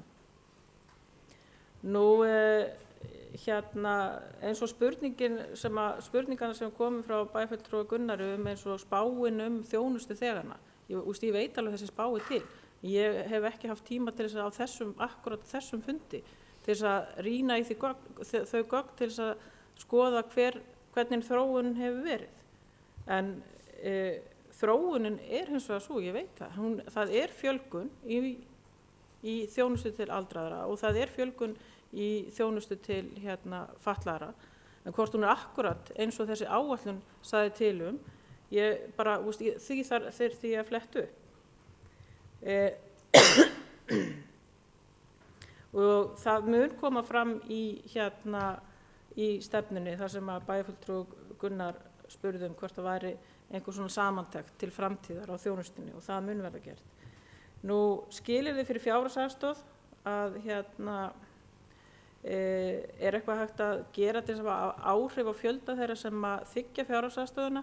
Það þeir sem að fá og sækja fjárhagsaðstoð, þau fá viðtal við ráðgjafa og þar farið yfir það hvað hægt að gera með viðkomandi. Auðvitað getur fólk verið í tímabundnum aðstæðum en þeir einstaklingar og það það sem að ekkert bara hérna hjá okkur heldur líka veit maður að það sérstaklega á höfuðborgarsvæðinu það að fólkinu sem eru lengi á fjárhagsaðstoð, þeim að fjölga og fólk virðist festast þarna og það samvinnuverkefni okkar, sveitarfélagana og það líka samvinnuverkefni tengt eins og virk endurhæfingu, Vinnumálastofnun og fleiri aðilar sem geta komið að því að finna leiðir með fólki hvert það getur farið. Þetta fólk sem á að fara á örorku eða þetta fólk sem þarf að aðstoða við að koma í vinnu með einhvers konar stuðning en allavega það ekki ætlunin að fólk sé svona lengi inn á fjárhagsaðstoð. Þetta neyðarúrræði, þetta ekki einhver svona bótakerfi, þetta neyðarúrræði, neyðarúrræði til þess að fólk geti haft allavega að borða, geti keypt sér að borða, en þú gerir ekkert neitt annað við fjárhagsaðstoð en að borða fyrir hana. Þannig að þetta ekki til langs tíma að hugsa. En það höfum við önnur kerfi til þess að taka við ef fólk getur ekki aflað sér tekna.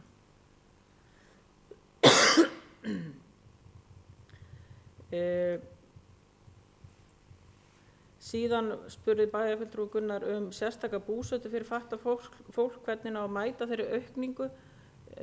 Vonandi komum við því í framkvæmd að auka það húsnæði þessu sérhæfða húsnæði sem þarf til. Við bæði þurfum að losa ákveðna staði, eins og ég sagði hérna fyrr, að það eru sambýli herbergjasambýli sem eru ekki að uppfylla skilyrði fyrir vinnuaðstöðu eða þær heimilisaðstöður sem þessi einstaklingar eiga rétt á og þurfa. En það virðist vera að við þurfum að auka, eins og til dæmis það þyrfti að vera annað áfangaheimili. Því að ég held að áfangaheimili sé eitt af þessum úrræðum sem hægt að horfa til þess að hjálpa fólki til að sjá sig sjálft. Þetta fólk sem búið að vera kannski í einhverjum meðferðum, að taka á sínum málum, þurfa áfram leiðsögn, en geta síðan kannski fara að pluma sig áfram án mikilla þjónustu.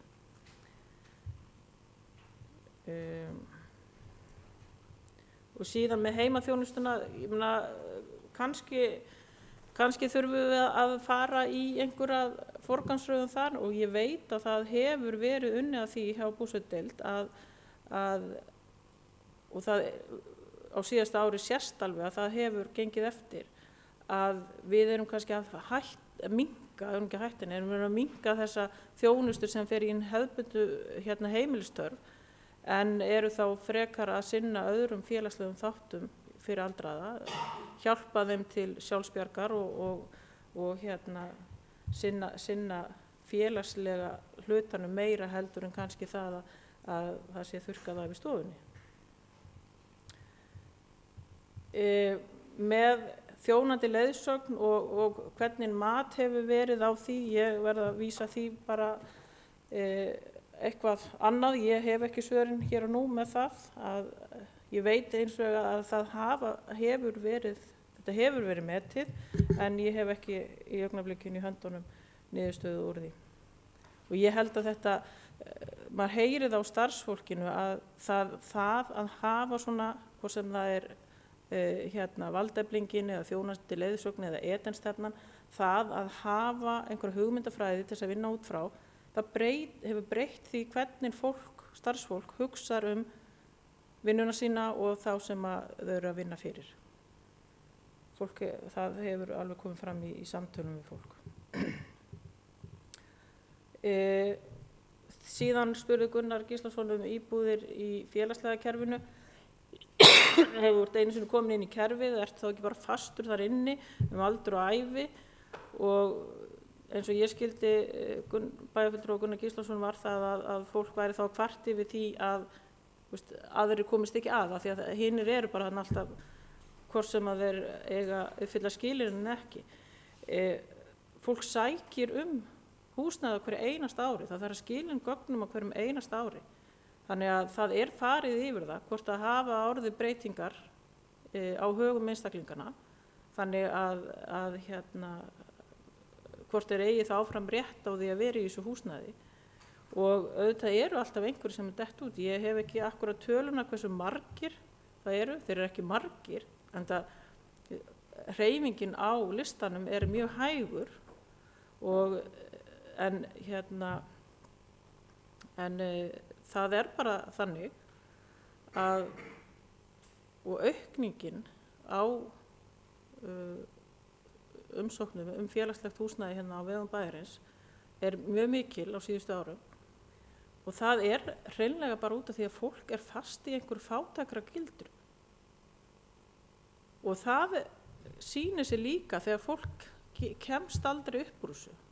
Ef það er lítil hreyfing og fólk er alltaf að skila gögnum, og maður getur ekki verið að véfengja skattframtölu eða önnur gögn sem að fólk þarf að skila inn þegar það sækir á hverju einasta ári, en staðreyndin er bara svo að það er fátækt fólk sem uppfyllir þessi skilyrði, og þess vegna er það í þessum íbúðum, eða hefur einhverja uppfyllir önnur skilyrði. Það var spurt skýrslu farsæla öldrun og já, hún hefur verið notuð í stefnumótunarvinnu og við ræddum það alveg að þegar vorum í þessari vinnu hvort við ættum að sleppa opna fundinum með öldruðum af því að það var bæði þetta þing farsæla öldrun og síðan var málþing sem að samfélags- og mannréttindadeild hélt hérna núna í vetur félagsstaf aldraða. Og það eru til alls konar kannanir upp á Hlíð en okkur fannst það í nefndinni ekki vera rétt að skilja eftir öldrunarmálin að hafa ekki það form sem við höfum haft í hinum málaflokkunum að þess vegna ákváðum að halda þessa bæði opna fundi og gera greiningar með starfsfólki en hún hefur verið þessi skýrsla eitt af þeim plöggum sem við hefum unnið með.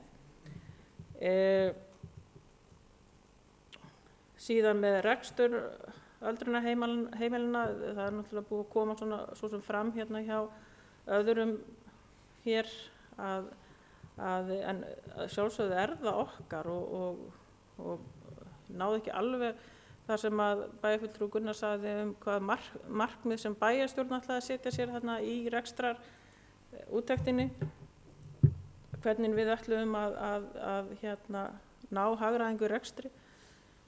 Þegar að einn möguleikin í hagræðingu í rekstri að skila málaflokknum, þá held ég að sá möguleiki hafi mjög stóran sess. En ég held að það hlutverk okkar og það hlutverk Alþingis líka og þeirra sem að stjórna í þessu landi, semst á landsvísu, að það séu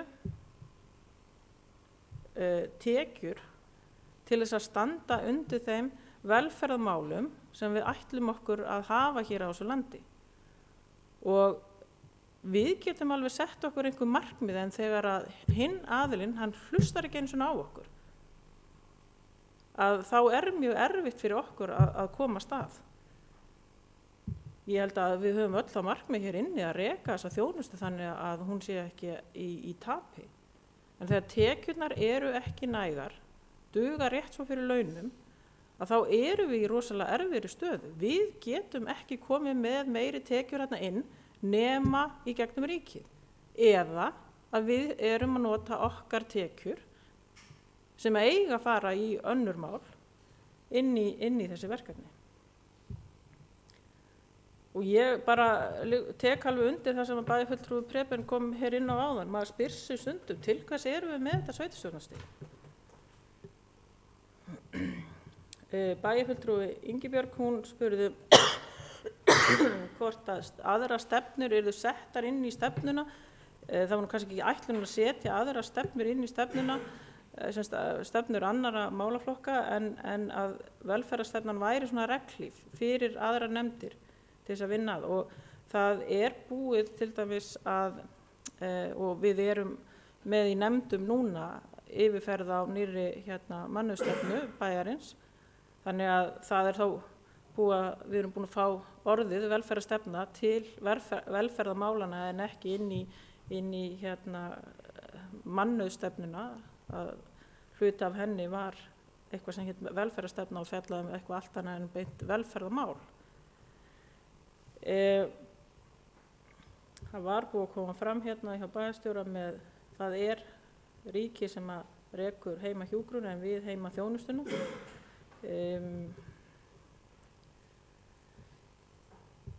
Og það áfram með í sambandi við verkefnir sem að eiga að vera hjá ríkinu að það svo litlu verkefni sem eru gríðarlega mikilvæg inn í samfélaginu sem að við höfum blessunarlega, ekki bara við þessi bæjarstjórn heldur á undan okkur líka, tekið það ákvörðun að styðja. Það nefni ég eins og til dæmis Aflið, SÁÁ, styrkur við lautina. Þetta eru verkefni sem að við lagalega séð þurfum ekki að leggja fjármagn í en við gerum það. Og ég ætla að vona að það verði ekki eitthvað sem við séum að fara að taka. Við höfum alveg dregið úr öllum þessum styrkjum en ekki bætt í. Þannig en þetta ekki mál sem eiga að vera á forræði sveitarfélaganna. Þetta eru mál sem eru á forræði ríkisins. Svo hérna forvarnaverkefni styrktaræfingar og sem við erum búin að fá að vita heilmikið hérna og frábært og spennandi verkefni og örugglega hefur mikið forvarnagildi fyrir aldraða að fara inn í þetta prógram. Það var hins vegar tekin ákvörðun það að í ljósi þess að við erum að draga úr að við séum þá ekki að byrja með ný verkefni. Og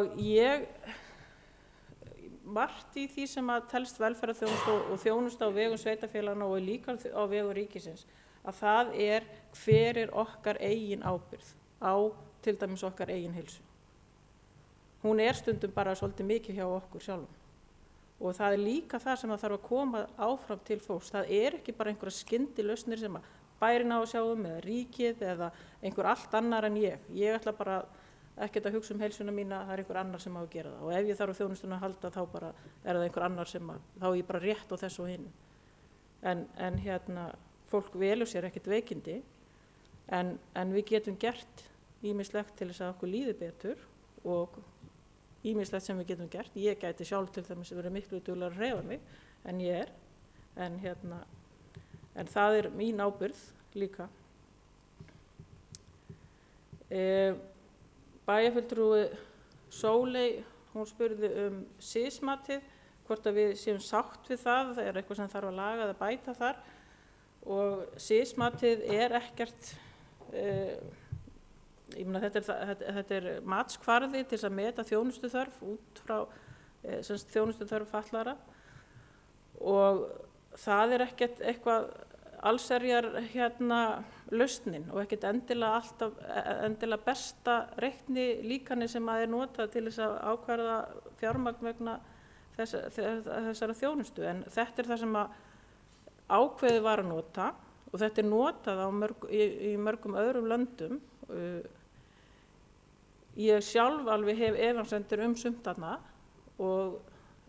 en þá kannski eitthvað annað mælitæki sem líka einhverja efasemdir það mjög erfitt að finna hér fullkomna mælitæki á það hvað þjónustan akkurat kostar og hvað þjónustu viðkomandi þarf en hins vegar þetta það sem verið að nota og ég fer tengi þetta aðeins inn í umræðum jöfnunarsjóða eftir. Heilsugæslan og hver staðan á samstarfinu. Ég var að vonast til þess að okkur myndi bera gæfa til, bæði við hér hjá bænum og heilsugæslan, hefðu nú vit á því að vinna meira saman en við gerum.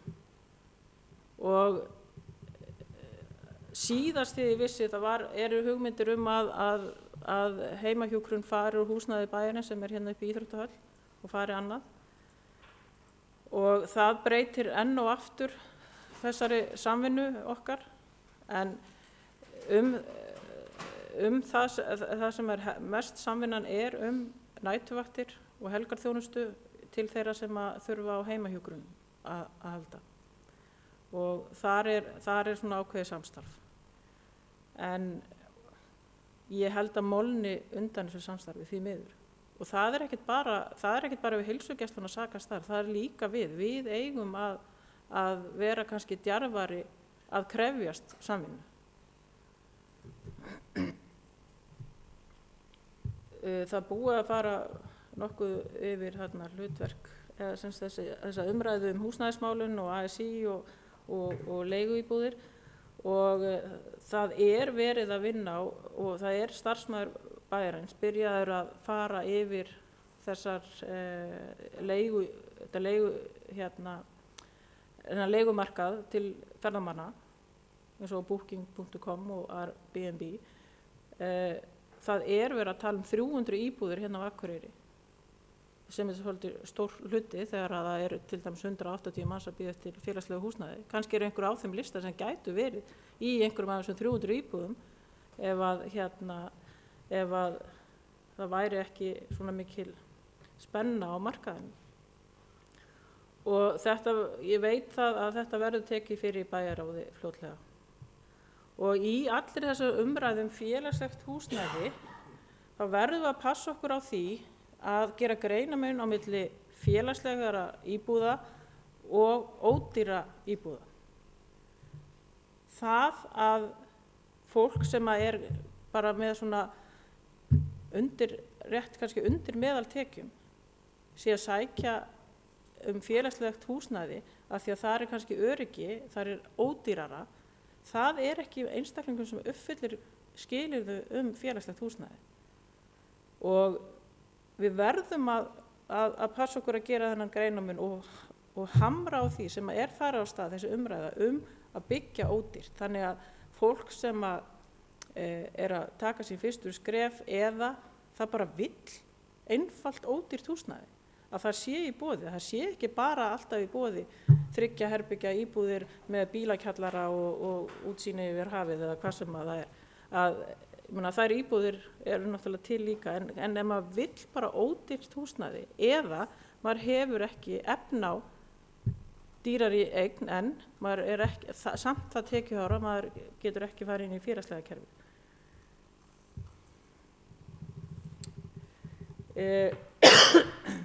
Síðan þessi umræða og fyrirspurn sem að bæjarfulltrúi Njáll kom inn á jöfnunarsjóðinn, að það að við séum að leggja meira inn í þennan félagslega pakka með önnur sveitarfélög og bæjarstjóri útskýrði að hluta til áðan líka, en maður velti fyrir sér að auðvitað þetta að fólk kemur hér af því að hér þjónustan eðlilega, og við verðum að passa okkur líka þegar við erum að tala það að fólk sé að flytja til okkar og sé bara kostnaður fyrir sveitarfélagi þegar einhver ákveðin fjölskyldugerð flytur inn í bæinn. Þessi ákveðna fjölskyldugerð, hún líka býr til störf, og velferðarmál atvinnumál, ekkert síður en hvalaskoðun eða hótelrekstur eða verslunarrekstur. Velferðarmál atvinnumál, skulum ekki gleyma því. Og við höfum náttúrulega fagnað því þegar fólk flytur í bæinn, þó það kannski fylgi ákveðin fjölskyldugerð með. Ég held líka að við þurfum að fjölga íbúðum á Akureyri. Ég held að óhagræðið í stærðargráðunni hérna hjá okkur, það ákveðin óhagræði, og við náttúrulega hluti af því að fá fleira fólk inn í bæinn að hér sé öflug velferðarþjónusta. Síðan spurði bæjarfulltrúi Njáll líka þróun kostnaðarliða, hvort það væri eitthvað fylgst með því, og ég alveg sannfærð það má vera meira eftirlit hjá okkur sjálfum inn í kerfinu, og það að aukast þetta eftirlit. Og ég sé bara töluverða mikið mun núna það sem af þessu ári miðað við árið í fyrra, að bæði það að bæjarráð hefur óskað eftir mánaðarlegum gögnum, og ég held að starfsfólk sé meðvitaðra það að þegar verið að taka stöðuna reglulega, að sjá ef eitthvað að breytast. Og breytingin fyrst og fremst inn í velferðarráði vegna þess að það aukning í einhverju málaflokki. Ég meina, það bara veikist einhver mjög mikið og þarf miklu meiri þjónustu en hann hefur verið að fá, að þá kannski kallar það á aukningu í starfsliði. Þannig að þetta fljótt að breytast.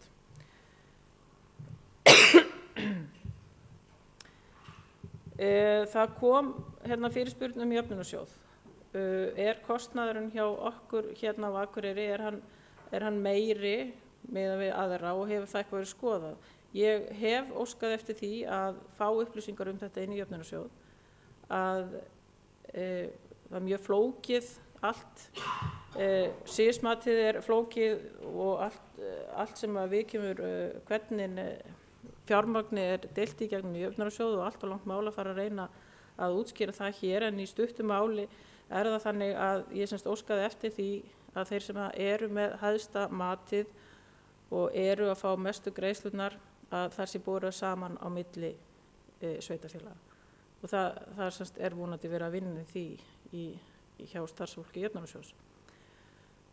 Það sem er líka áhugjefni það að það eru einkaaðilar að sinna einstaklingum með fallanir og þeir virðast ná betri samningum en sveitarfélagin, sem er mjög einkennilegt.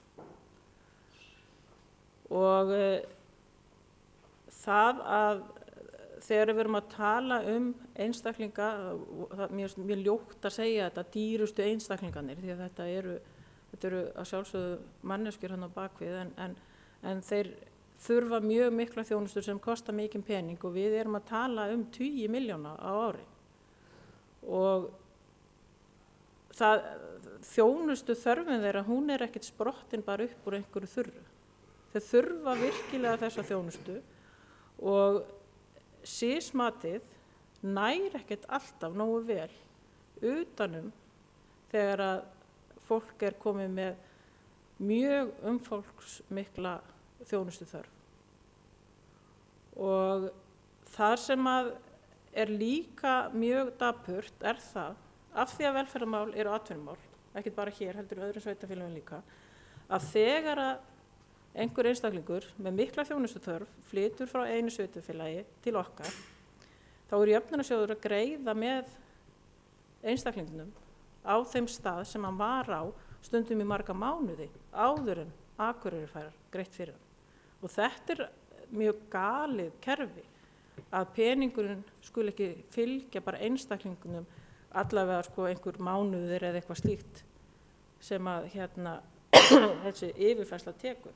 Ég meina, maður spyr sig líka, af hverju fylgir ekki fjármagn sjúklingum, af hverju skiptir máli hvaða læknis ég fer til, hver fær greitt fyrir að sinna mér. Það er ég sem að fjármagnið á að fylgja og ég á að geta valið hvert ég ver. En Jöfnunarsjóður náttúrulega bara hefur sitt reiknislíkan til þess að deila út ákveðnu fjármagni. Það er alltaf eitthvað ákveðið fjármagn inn í þessum potti og það þarf að dreifa honum út til svona marga sveitarfélaga. Það eru ákveðnu þættir sem hafa þarna áhrif inn á hvort að einhver fari fyrir snjómokstur eða ekki, hvort að einhver fær einhverjar bætur fyrir, eða greitt fyrir einhverju þjónustu eða ekki. Reykjavíkurborg til dæmis er bara núllaður sumstaðar því að það er stærðin svo mikil að þeir hafa ekki uppfylla ekki skilyrði fyrir að fá úr sjóðnum, en það heitir þetta jöfnunarsjóður til þess að jafna stöðu sveitarfélagana. Nú bæjarfulltrúi Preben, hann spurði með lokun í Kristnesi að já, þetta mun gerast, ef að Kristnes lokar í sumar, þá mun það auka álagið á heimaþjónustunni hjá okkur og auka kostnað hjá okkur. Hvort að við getum svo bara senda einhvern reikning, ég held að það bara sé ekki hægt. En við getum kannski bara sagt að við höfum bara ekki úrræði eða getum ekki sinnt þessum einstaklingum.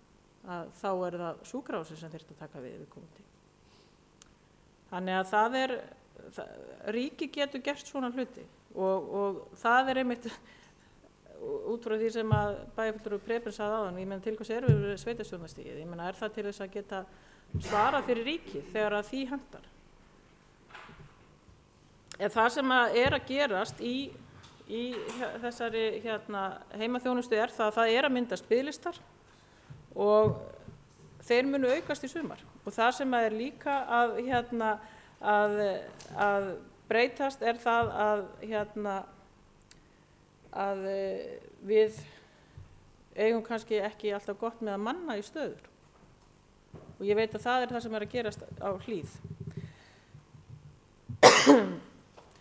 Herðu, að lokum þá bara langaði mig til að nefna að það eru líka ánægjuleg verkefni og við erum búin að og erum vonandi að klára þann samning við Aflið að við erum að þau geti farið inn í annað húsnæði heldur en það húsnæði sem hefur verið í sem mikið fagnaðarefni og það er eins líka þetta samstarf fjölskyldudeildar og lögreglu í tengslum við heimilisofbeldi og þau inngrip sem þar þarf að grípa til að þetta eru samstarfsverkefni sem að þó að maður myndi helst ekki vilja að þessi málaflokkur væri til en hann er til og hann því miður allt og algengur að það heimilisofbeldi á Akureyri og það þarf að bregðast við því. En við erum þó allavega með þessum málaflokk á dagskrá og erum að reyna að sinna því eins og við getum. En bara svona lokinu vil ég árétta það að velferð hún kostar. Hún verður ekkert bara til svona af því bara.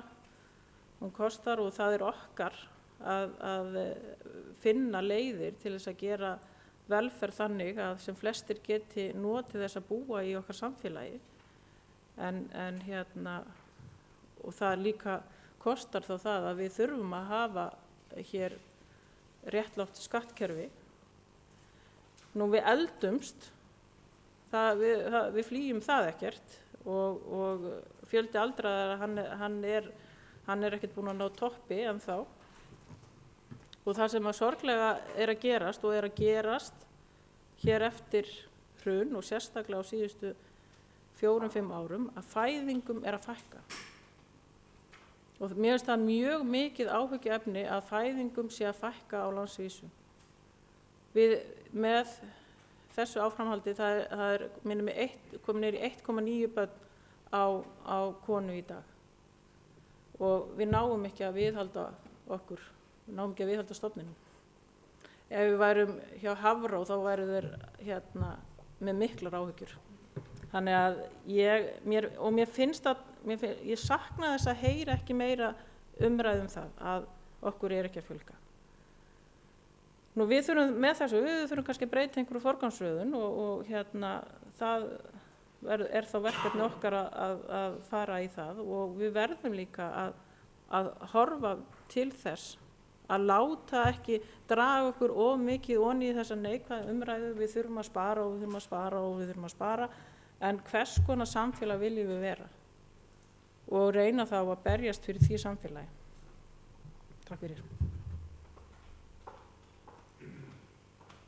Bæjarfulltrúi Sigríður Huld Jónsdóttir hefur lokið máli sínu, orðið laust. Sóley Björk Stefánsdóttir, bæjarfulltrúi biður orðið.